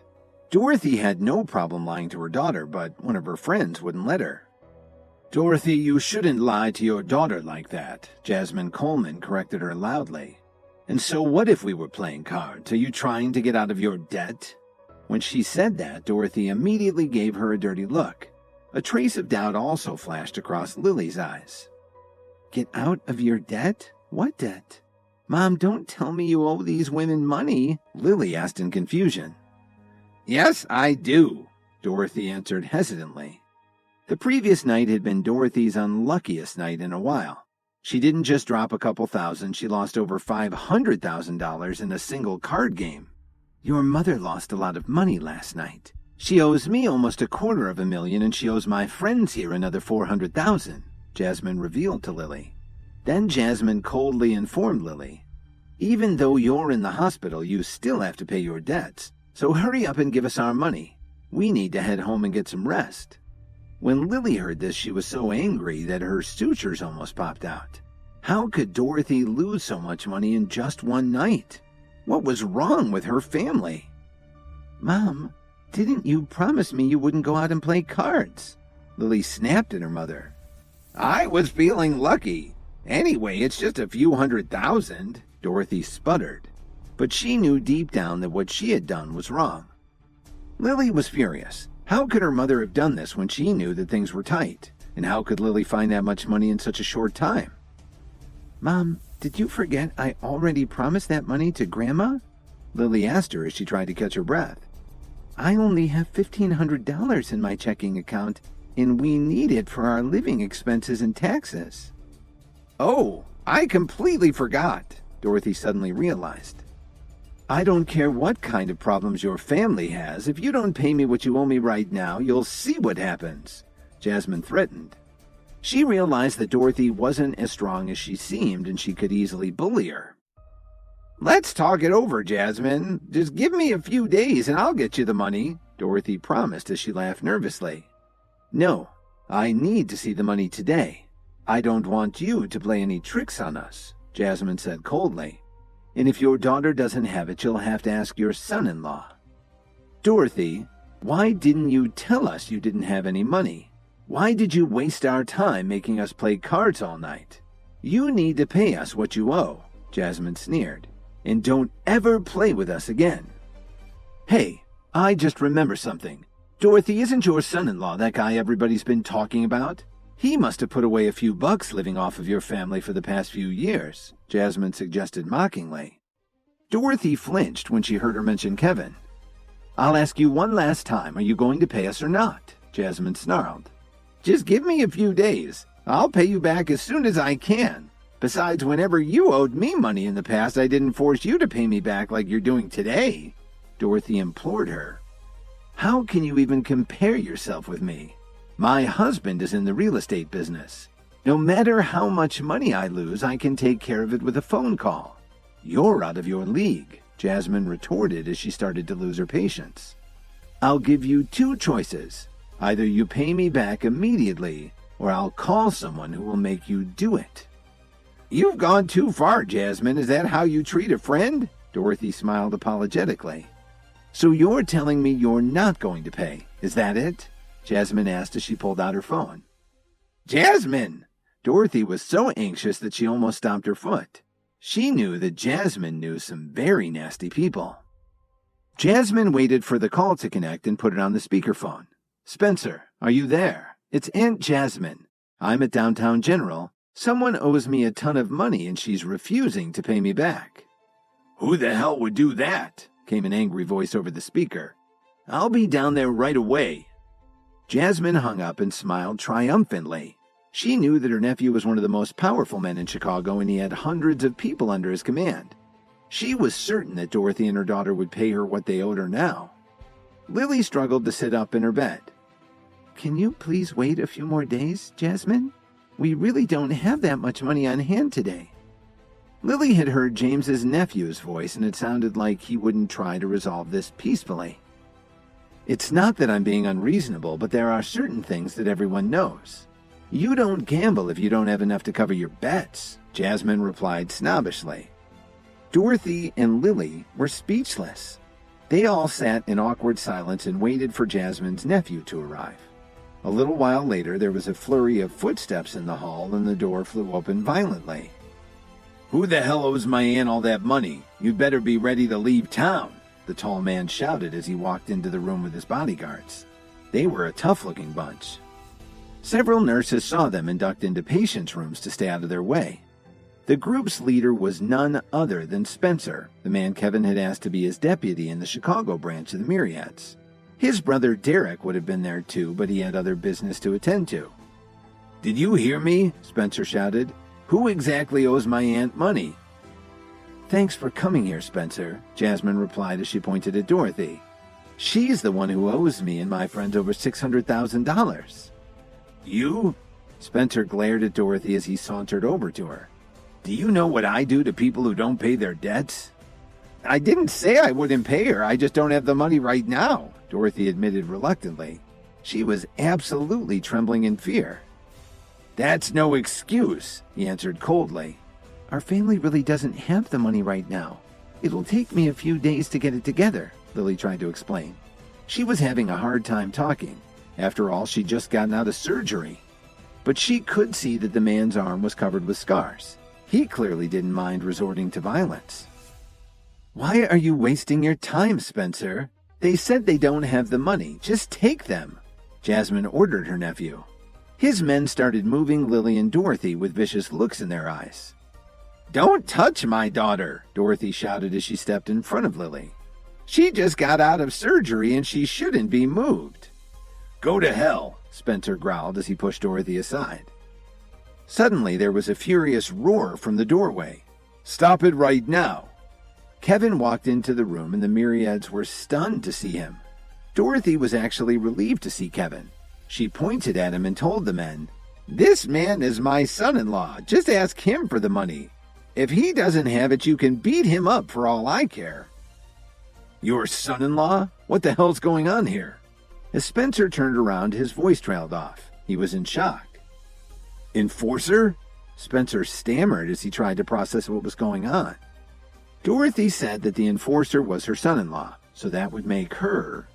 He knew he was in big trouble. "What are you guys doing in the hospital?" Kevin asked with a slight frown. The men got over their shock and started to greet Kevin very genially, but Kevin quickly raised his hand to stop them. "Tell me what happened." "Nothing much, Enforcer. I just came to the hospital for a checkup because I wasn't feeling well. I happened to pop into this room to take a look." He lied through his teeth. He wouldn't dare admit that he was there to demand money from Dorothy and Lily. The Myriads remembered what Kevin had done to Nolan Hill at the Salix Leaf Hotel, and they knew he wasn't someone you wanted to piss off. But Kevin wasn't a fool. Of course, he didn't believe Spencer's excuse, so he walked over to Lily and asked her, "Honey, what's going on?" "They came to ask for money," Lily admitted. Then she told Kevin what had happened between her mother and the women who were in the room.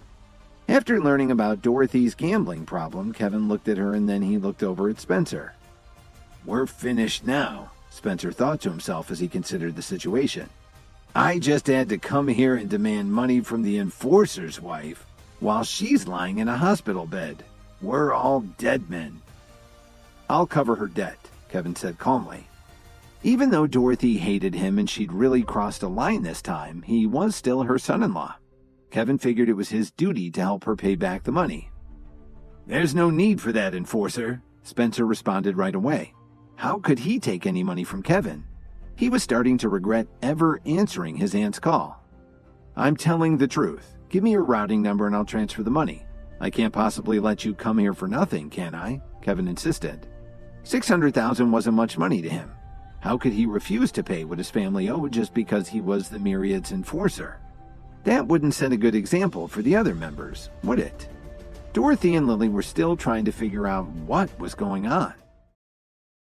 When Dorothy wasn't able to settle her gambling debts, Jasmine called her nephew Spencer to force her to pay up. Spencer arrived soon afterward and was threatening Dorothy and Lily when Kevin came into the room. Spencer and his men recognized Kevin as the Chicago branch enforcer of the Myriads. They offered to cancel the debt, but Kevin insisted on paying what Dorothy owed. But I couldn't possibly accept that from you, Spencer protested. He was scared out of his mind at the thought that he'd been threatening the enforcer's wife.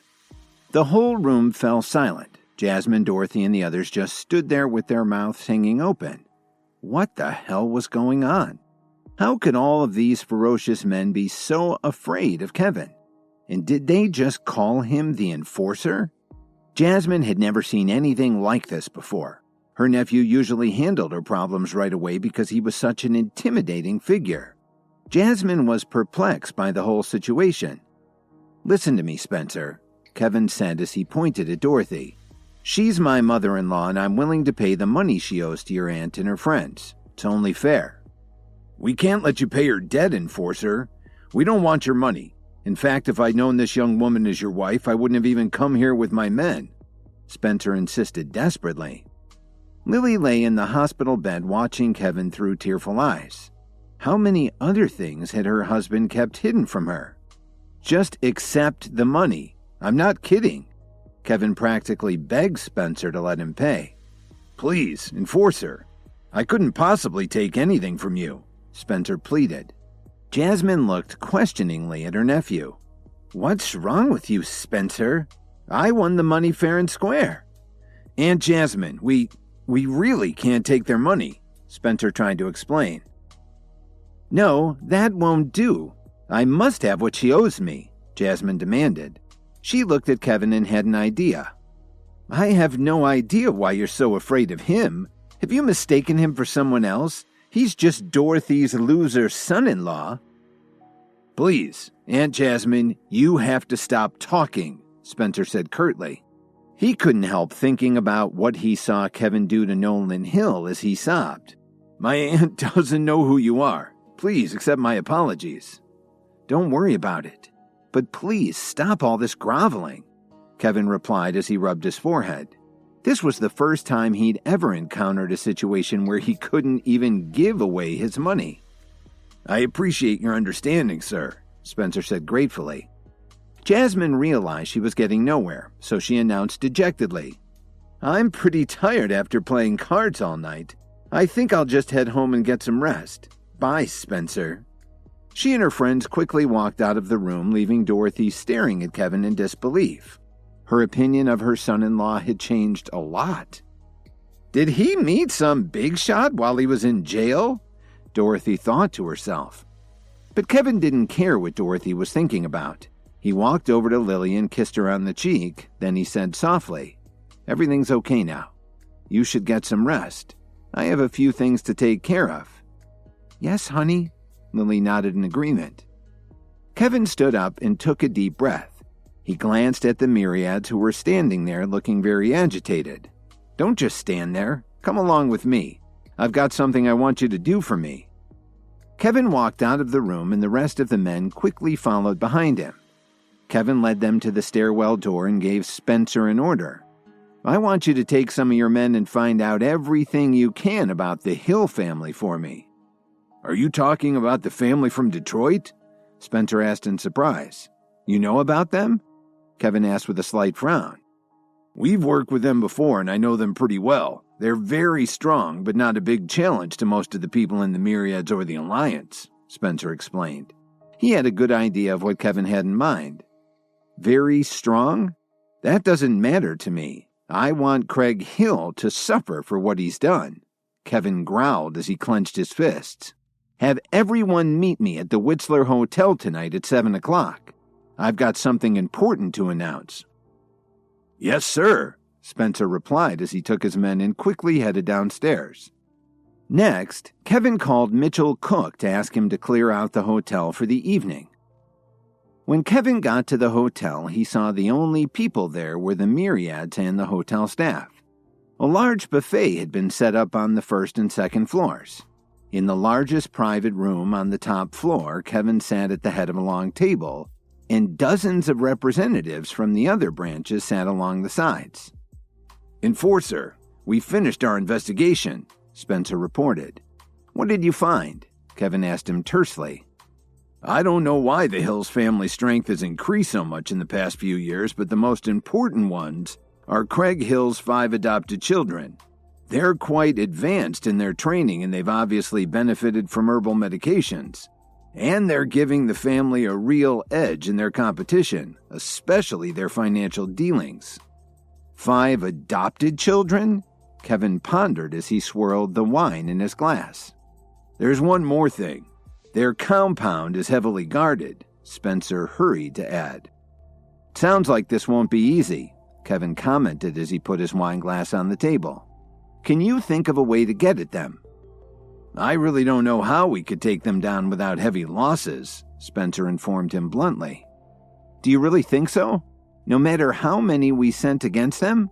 Kevin asked. But deep down inside, he already knew the answer. If Craig Hill's children were as powerful as Spencer had said, they could resist any number of attackers. "And there's something else, Enforcer. They're expanding their operations to Chicago. It's possible that they have another trick up their sleeve," Spencer pointed out. He had to lay out the facts, even at the risk to his own family. "So you're saying that we can't do anything about them?" Kevin asked grimly. "No, that's not what I'm saying. We just have to chip away at them. To overcome their strength, we have to take them out one by one. If we go after all of them at once, we'll only hurt ourselves," Spencer said confidently. "So what's your plan? This is no time to beat around the bush," Kevin stated plainly. "From what we've found out, Craig Hill's 5 adopted children all have different hobbies and interests. We can use that to set up a trap for them," Spencer explained. It sounded like a good strategy to Kevin. He gave Spencer his approval. "All right, then I'll leave the details up to you. Whatever the cost, you have to set things up right. But I want his children taken alive. As for the others, I don't care what happens to them." If they were as powerful as Spencer had said, Kevin might as well keep them alive. They could be useful to him. "I promise I won't let you down," Spencer agreed excitedly. Kevin nodded in agreement and raised his glass high in the air. He announced loudly, "This is the first time I've given you orders since I became the Enforcer. I wish you all success." "Don't worry, Enforcer. You can count on us," one of the senior members replied so that everyone could hear. The rest of them stood up and shouted, "Yes!" Kevin let them all eat and drink as much as they wanted. He fell asleep very late in the back room that Cook had reserved for him. The next morning, Kevin washed up quickly and drove straight to campus so he could get to Professor Murdoch's class on time. Penny passed a note to Kevin as soon as she sat down. It read, "Are you free tonight? I still owe you dinner." Kevin smiled and shook his head. Penny was still trying to make up for that whole thing with her cell phone. After their dinner plans were interrupted by Professor Murdoch, Kevin had completely forgotten about it. If she hadn't given him a note just now, he never would have given it another thought. "Good work, Kevin. You've already made friends with the cutest student in our class," Dalton commented as he saw the note on Kevin's desk. Dalton knew about Penny's reputation, and he also knew that everyone in the school wanted to get to know her. Boy, would they be jealous to know that she'd actually asked Kevin out to dinner. It was a dream come true. "It's no big deal, Dalton. Do you want to come along?" Kevin smiled as he patted his friend on the shoulder. "You don't have to ask me twice," Dalton replied happily. Of course he was married, but it was just a dinner with friends, not an affair. He was sure that his wife Miranda would trust him. "Sounds like a plan." Kevin wrote back to her very casually, "I'm free this evening, but I want to bring Dalton along too." Penny opened up the note and took a look at it. She quickly scribbled a reply and handed it back to Kevin. "That's up to you." The way she saw it, it was just a meal. It would be nice to have an extra person along. Just then, a woman walked into the room and went to the podium and put her briefcase on the table. Some of the students had noticed her in the halls, but nobody said anything inappropriate after what they saw happen to Chase Rogers on the first day of class. Hello, everyone. I'm Professor Wendy Colt, your medicinal herb instructor. I'm in charge of teaching all of you how to concoct pills and make herbal medicine. Today, I'll take you to the pill room to take a look at our facilities. I'll also give you a sample pill while we're there, Professor Colt explained in a very professional tone. Professor Colt, does this mean that the school still believes in concocting pills? One of the students asked her hesitantly. Of course. Medicinal pills are a very important aspect of personal growth and development. Good medicinal pills can help someone to advance by leaps and bounds, she replied very directly. However, as there were fewer and fewer apothecaries over the years, we lost some of our knowledge base, so the current formulas are exceptionally rare. The preparation techniques that you will learn have been developed over the past several decades, from piecing together what information we had left, combined with modern pharmaceutical techniques. That's how we're able to approximate the original lost recipes, Professor Colt explained. So even though they're not exactly the same as the pills of the past, we like to think that they're even better, Professor Colt boasted as she led the students out of the classroom. Most of these students had only seen a few herbal meds in their lifetime. Now they found out that they'd be able to learn the secrets of pill concoction. How could they not be excited by this? A few minutes later, they arrived at the science building and headed into the pill room. The enormous space was lined with exotic plants, and there were long tables running from one end of the room to the other. Each table had a large bowl and some preparation equipment that looked a little like kitchen utensils. Professor Colt divided the class into smaller groups. Kevin and Dalton were happy to see that they'd been assigned to the same group. Some of the other students were jealous to see that Penny was also put in Kevin's group. Everyone, please listen to me. The school permits you to take any pills you make out of this room as long as it's been inspected and approved by the instructor. Please note that some of the ingredients have been artificially grown. They're very difficult to find in nature, she informed them.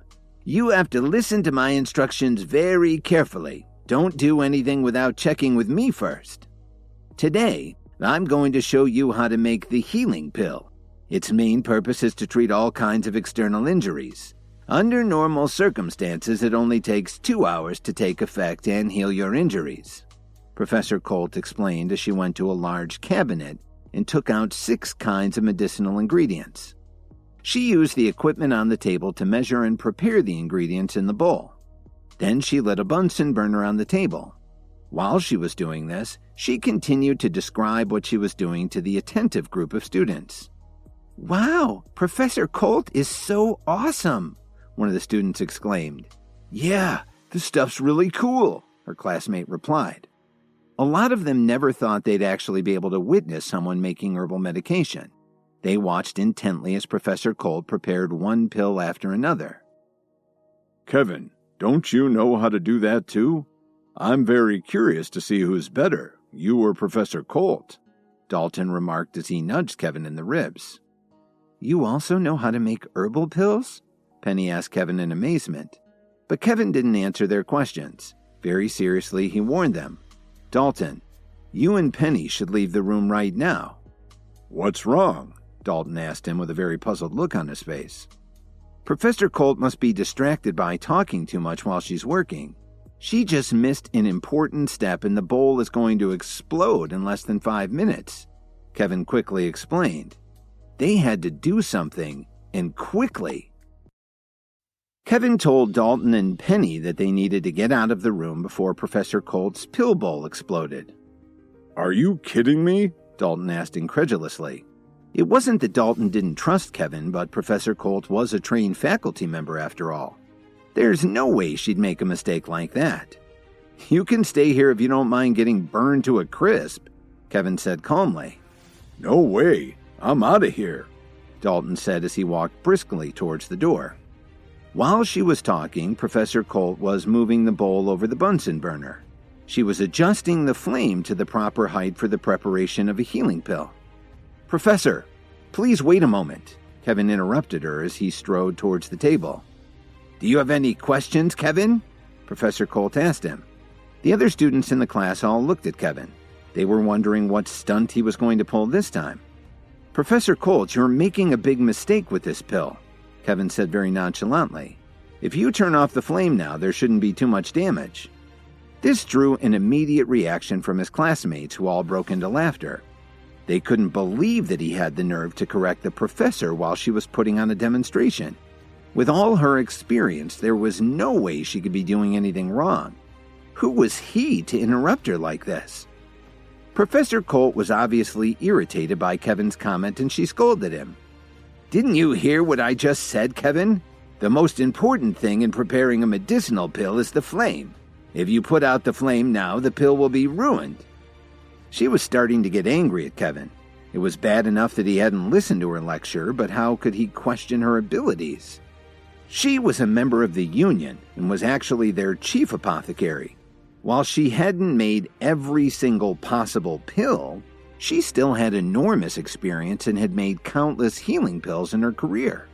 She'd never had a single problem. "Professor Colt, I'm not questioning your skill. It's just that you didn't use any of the grass in that container as you were measuring your ingredients," Kevin pointed out innocently.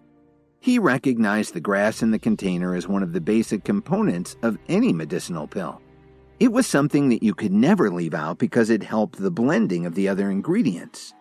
The most important thing that it did was to prevent the temperature from increasing too rapidly and causing an explosion.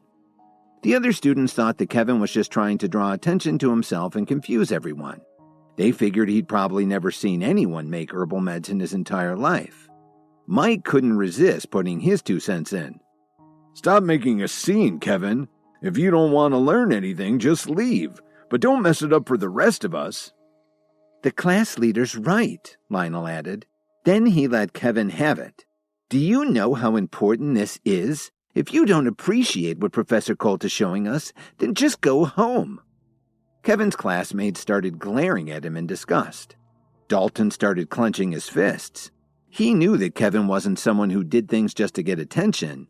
These guys were really ticking him off. Kevin sighed lightly. All he was doing was warning Professor Colt because he cared about what might happen. Why did they all think he was causing trouble? 2 minutes had already passed, and Kevin could see that the bowl was getting too hot. You could feel it from several feet away. "This isn't good. Everyone get down," Kevin yelled.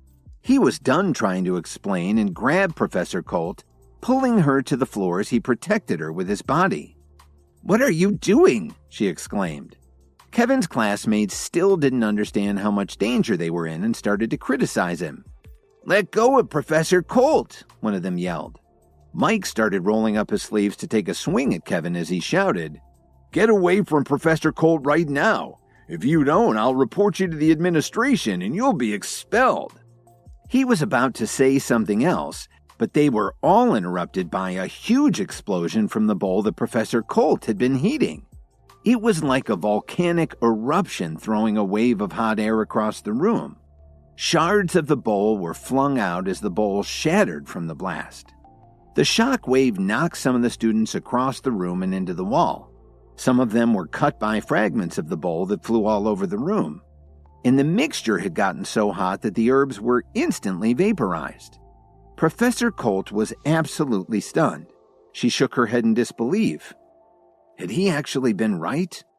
As the rest of the students lay on the ground in a daze, they looked over at Kevin with shocked expressions. It couldn't have been a coincidence. Kevin had been telling the truth after all. But Kevin didn't have time to worry about what his classmates were thinking. He was too concerned about the intense pain he was feeling in his back. Since he'd been closest to the table, he'd also borne the brunt of the heat and debris from the explosion. His clothes were shredded and burned, and he had serious burns on his back. But he'd managed to protect Professor Colt, so she didn't suffer any injuries. Professor Colt came back to her senses and felt Kevin's body lying on top of her. This was definitely an embarrassing position to be in. "Kevin, would you please get off of me?" Professor Colt said very quietly. "Okay, Professor Colt." he replied as he stood up awkwardly. Professor Colt glanced around the pill room and saw the destruction. Send the injured students to the infirmary. Everyone else should go back home to rest. Today's lesson is over, she announced. Are you okay, Kevin? Dalton asked as he ran over to his friend. Don't worry, I'm not dead yet, Kevin replied. It stung a little, but it wasn't as bad as it looked. Let me get you to a hospital to be sure, Dalton insisted. He really hadn't expected Kevin to hit the nail on the head like that. He said the bowl would explode in less than 5 minutes, and he was absolutely right. Don't be ridiculous. I'm okay. You should go home and get some rest. Kevin stretched his shoulders a few times. Okay. Sounds like a good idea. Call me if you need anything, Dalton offered without hesitating. The pill room was still uncomfortably hot, so Kevin decided to head home and change his clothes. Plus, his shirt was pretty tattered from the explosion. On the way out, Professor Colt stopped him. How did you see the problem with the pill? She asked him earnestly. It's very simple, Professor Colt. I saw that you hadn't added the correct ingredients, Kevin explained. But he didn't want her to feel embarrassed, so he added, It's probably because you were talking to the class while you were working on the pills. Tell me honestly, do you know how to concoct herbal medicine? She asked as she looked directly into Kevin's eyes. There weren't many apothecaries left in the world, and the ones who remained guarded their secrets very strictly. So Professor Colt wouldn't believe Kevin if he said that he didn't know anything about making herbal pills, and she certainly wouldn't believe that he just made a lucky guess. You're right, Professor, but I only know how to make a few kind of pills, Kevin replied modestly. In fact, there probably wasn't a single medicinal pill that he didn't know how to refine. He just needed a little more practice to get better at it. For some reason, Professor Colt was actually very relieved to hear Kevin's explanation. It's really a good thing to know how to concoct a few kinds of pills. There's currently a great need for more apothecaries. I was lucky enough to join the union and get many years of training from them, but I only know how to produce 10 types of pills. Then Professor Colt sighed. It's too bad that there are too few apothecaries around these days. The formulas are so hard to find and reproduce that some pills are worth a fortune. For something like the power pill or the augmentation pill, well, they're like miracle drugs. Kevin nearly laughed out loud when he heard her say that. He could easily make the herbal meds that Professor Colt found so unattainable. However, he still had some doubts. The Night King had told him that apothecaries used to have a lot of respect, but there was some kind of incident that had changed everything. Professor Colt, can you tell me what exactly happened to all the apothecaries? Kevin inquired. Oh, that was a long time ago, she answered as she got a nostalgic look in her eyes. I suppose I can tell you. My mentor always said that the herbal meds could lead to far greater development than anyone had ever imagined. But it's a difficult undertaking, she continued, and we're only now finding out the similarity between herbal medications and the techniques that are being developed by modern science. There was an apothecary many years ago who actually stumbled on a way to move beyond what his colleagues were doing. The results of his methods were decades ahead of anyone else, she explained. But should anyone be allowed to become that powerful? Kevin asked her. The professor nodded in agreement. You're right, Kevin. His plans were eventually exposed, and he drew a lot of attention from people who were afraid of how powerful he might become. It wasn't easy for them to defeat him, but when they did, they took out many more apothecaries who might also pose a threat. It had devastating effects on the field. Whoever was left went into hiding and destroyed any evidence of their formulas. Once everyone realized just how much had been lost, it was too late to recover, she explained sadly. A lot of people are interested in developing themselves, but they don't appreciate the art and science involved.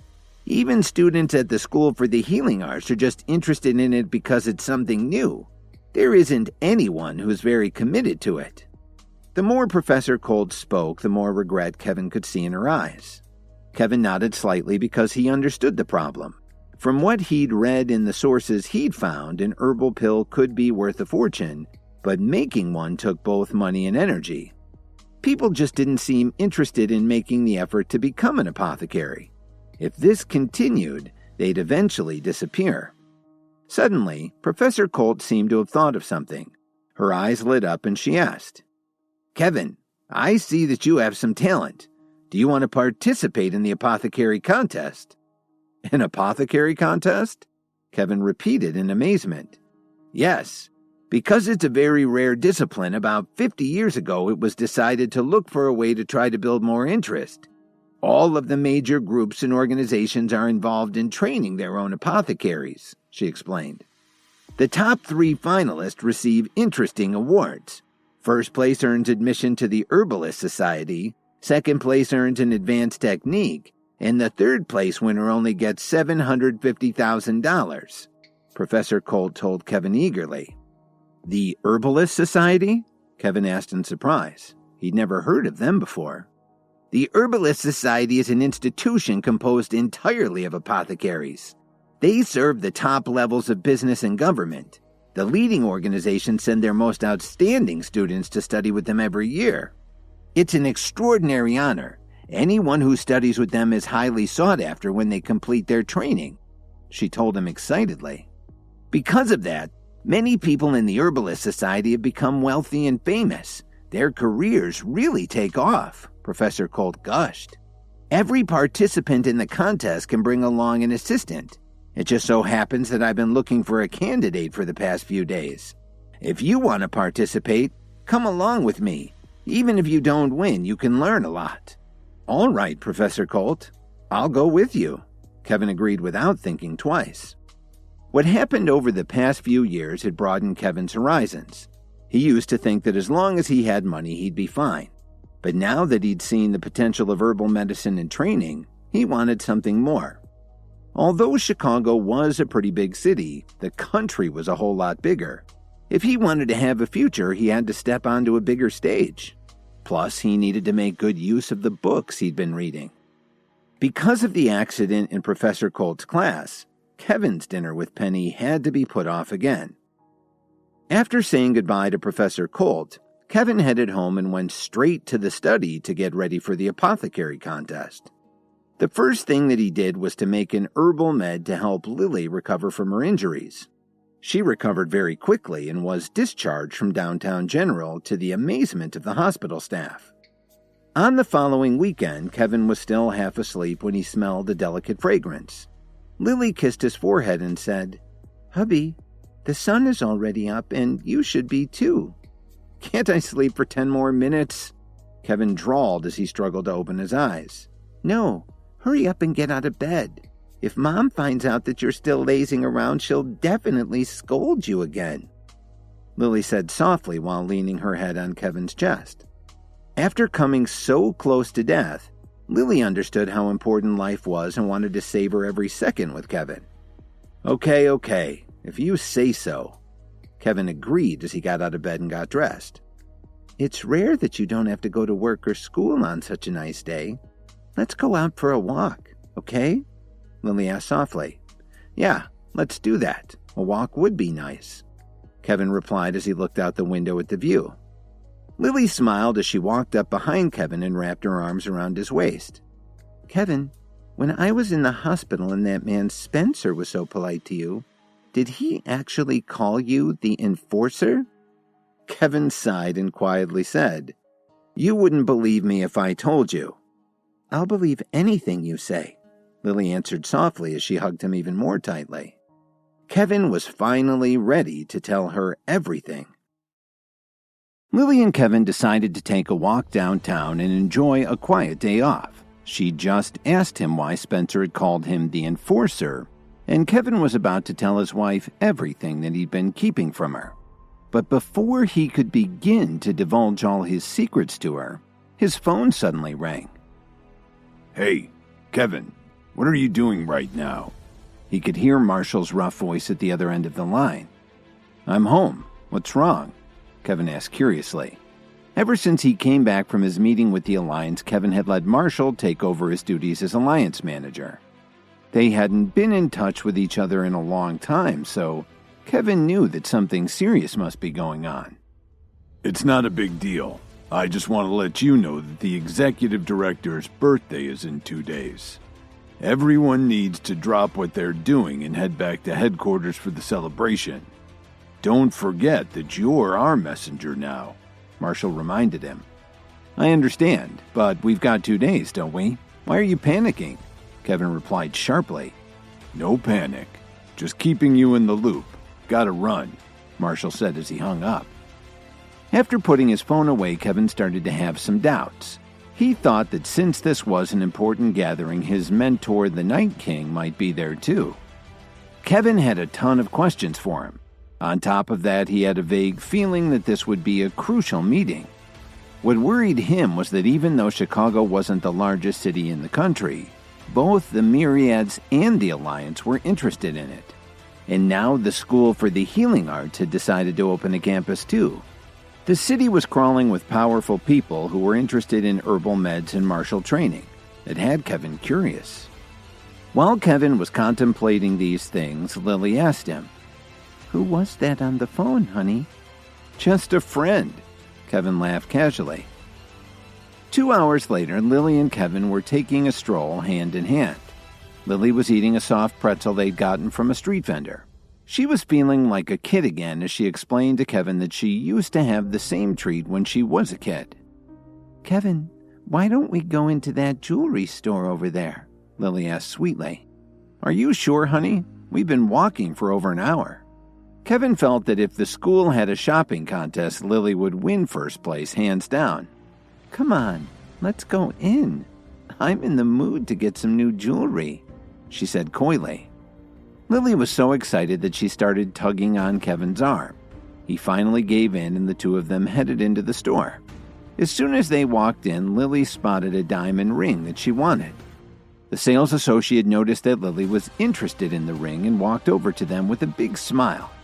"This ring is a new arrival and there's nothing like it in all of Chicago. It's called the Starry Sky Ring."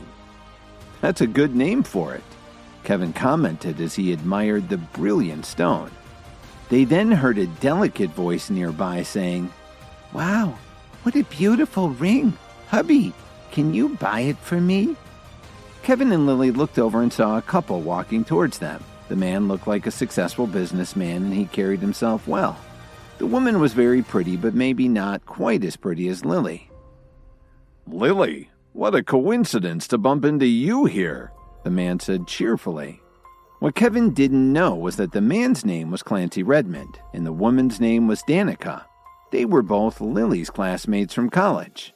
Clancy had chased after Lily back in the day, but he obviously ended up with someone else. "What a coincidence.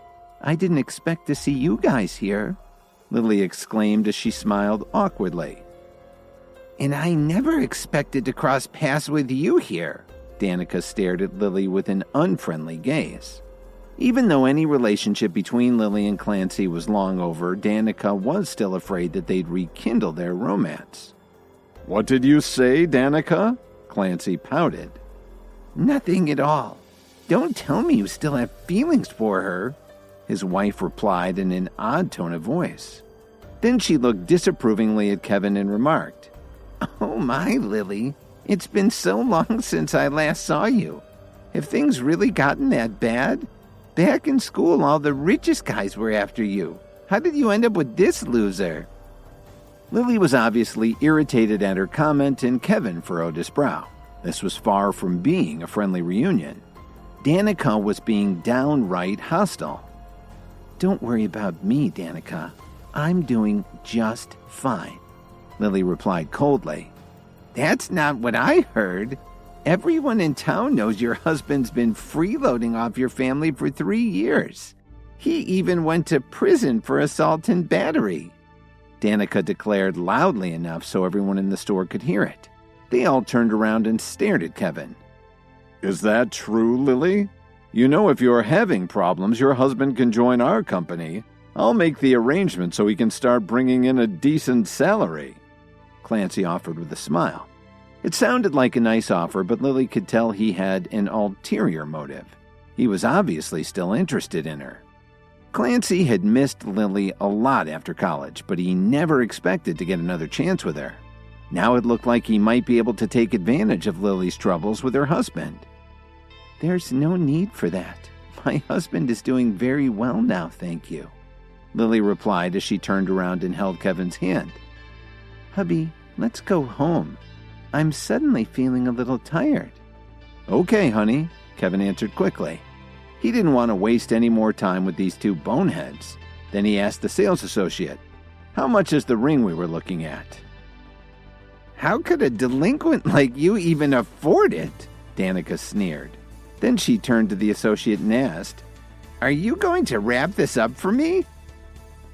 "There's something that I may not have made clear," the saleswoman replied hesitantly.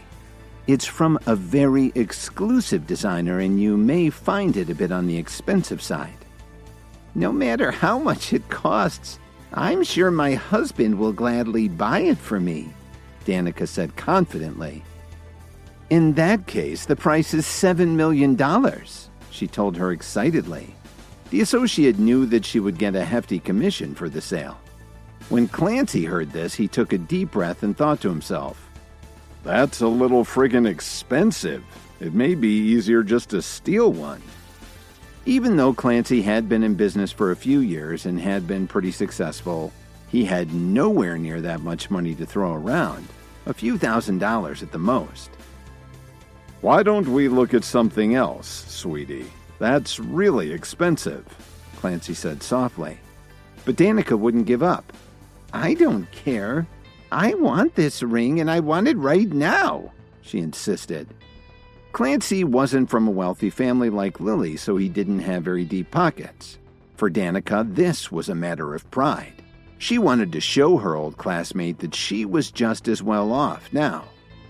Kevin could see how embarrassed Clancy was and commented, "I don't think the question is whether or not you want the ring. It sounds like your husband may not have enough funds to cover it right now." "My husband is a successful person. Do you think he's just a sponge like you?" Danica snapped back haughtily. "He's right, honey. We can't afford this ring," Clancy admitted nervously. "I don't care. I want it, and you'll just have to find a way to get it for me," she practically demanded. The sales associate understood what was going on and told them, "I'm sorry, but we have other customers to attend to." And then she started to walk away. "Hubby, let's go home," Lily repeated. Even though she liked the ring a lot, she knew that $7 million was still a big chunk of change. It might be too much for Kevin to handle. "Don't worry, Lily. Since you like it so much, let's buy it," Kevin said with a warm smile. "How could a freeloader like you afford something like this?" Danica mocked him loudly. "My husband's very successful, and it's too expensive for him. And you're living off your wife's income." The other customers in the store started laughing at Kevin. A couple of them recognized him as the guy who'd married into the Jones family. Why was he even wasting everyone's time pretending he could afford something so valuable? Kevin got a little peeved when he heard what they were saying. He took out his bank card and tossed it nonchalantly on the counter. "Wrap it up. We'll take it." He could tell that Lily really liked the ring. "Sir, we don't accept supermarket loyalty cards here." The associate sneered as she looked at his card. Everyone burst into laughter. How could he have the nerve to pull something like that? Kevin couldn't believe how foolishly the salesperson was acting. "Lily, your husband is really cold. Doesn't he know how to behave in a high-end store?" Danica laughed conceitedly. "Nonsense," Kevin snapped at the salesperson. "Just swipe it and you'll see it's good." "Sir, I said that our store doesn't accept discount cards. If this is all you have, please leave. I don't have time to play games," she scoffed. The salesperson had heard what Danica said about Kevin. If all of that was true, how could he possibly buy a ring that was worth $7 million? "Please call your manager," Kevin said impatiently. "Sir, bringing the manager over won't help if you can't afford the ring," she scoffed. Mr. Arnold, the store's manager, had been listening the whole time. He walked over to the counter, took one look at Kevin's black card, and felt like he was going to faint. He picked it up off the counter and asked the sales associate anxiously, "Where did you get this card?" "I'm sorry, Mr. Arnold. This man handed me a supermarket discount card," the salesperson replied as she pointed at Kevin. "I told him we can't accept it, but he just wouldn't listen." Mr. Arnold rolled his eyes as he realized he needed to give his employees better training. Then he gulped as he asked Kevin, "Is this your bank card, sir?" "What do you think?" Kevin replied coldly. Kevin's directness made Mr. Arnold start to sweat. The customers who'd been laughing at Kevin quieted down when they realized that something was going on. "Hurry up and swipe the card so you can wrap up the ring for my wife," Kevin ordered them. He was tired of wasting his time. Yes, sir," Mr. Arnold replied as he quickly handed the card to the salesperson. "What are you waiting for? Didn't you hear what this gentleman said?" "But Mr. Arnold," the salesperson began to complain. "There's no buts about it," Mr. Arnold interrupted her. "Just swipe his card and wrap up their purchase." She took Kevin's card and swiped it into her card reader. A moment later, everyone heard the tone that told them that the transaction had gone through. They all looked at Kevin in disbelief. Danica was more surprised than any of them. She was so disappointed that she burst into tears. Clancy didn't even notice how upset his wife was. He glared at Kevin and wondered who the heck he could be. He knew that Lily's family was rich, but not rich enough to toss around this much money. Meanwhile, the store employees were still staring at the balance on the register. They'd never seen anything like it. "Is it wrapped yet?" Kevin urged her frostily. "Yes, sir, it's ready," the salesperson replied as she handed him the bag. Her hands were actually shaking a little, she was so nervous. She just insulted an incredibly rich man and she had no idea who the heck he was. "Here, Lily, if you decide that you don't like it, you can always throw it away," Kevin said flippantly. They were all shocked to hear him say that. Even Danica stopped crying for a moment. Who could be so rich that they'd talk about throwing out a $7 million ring?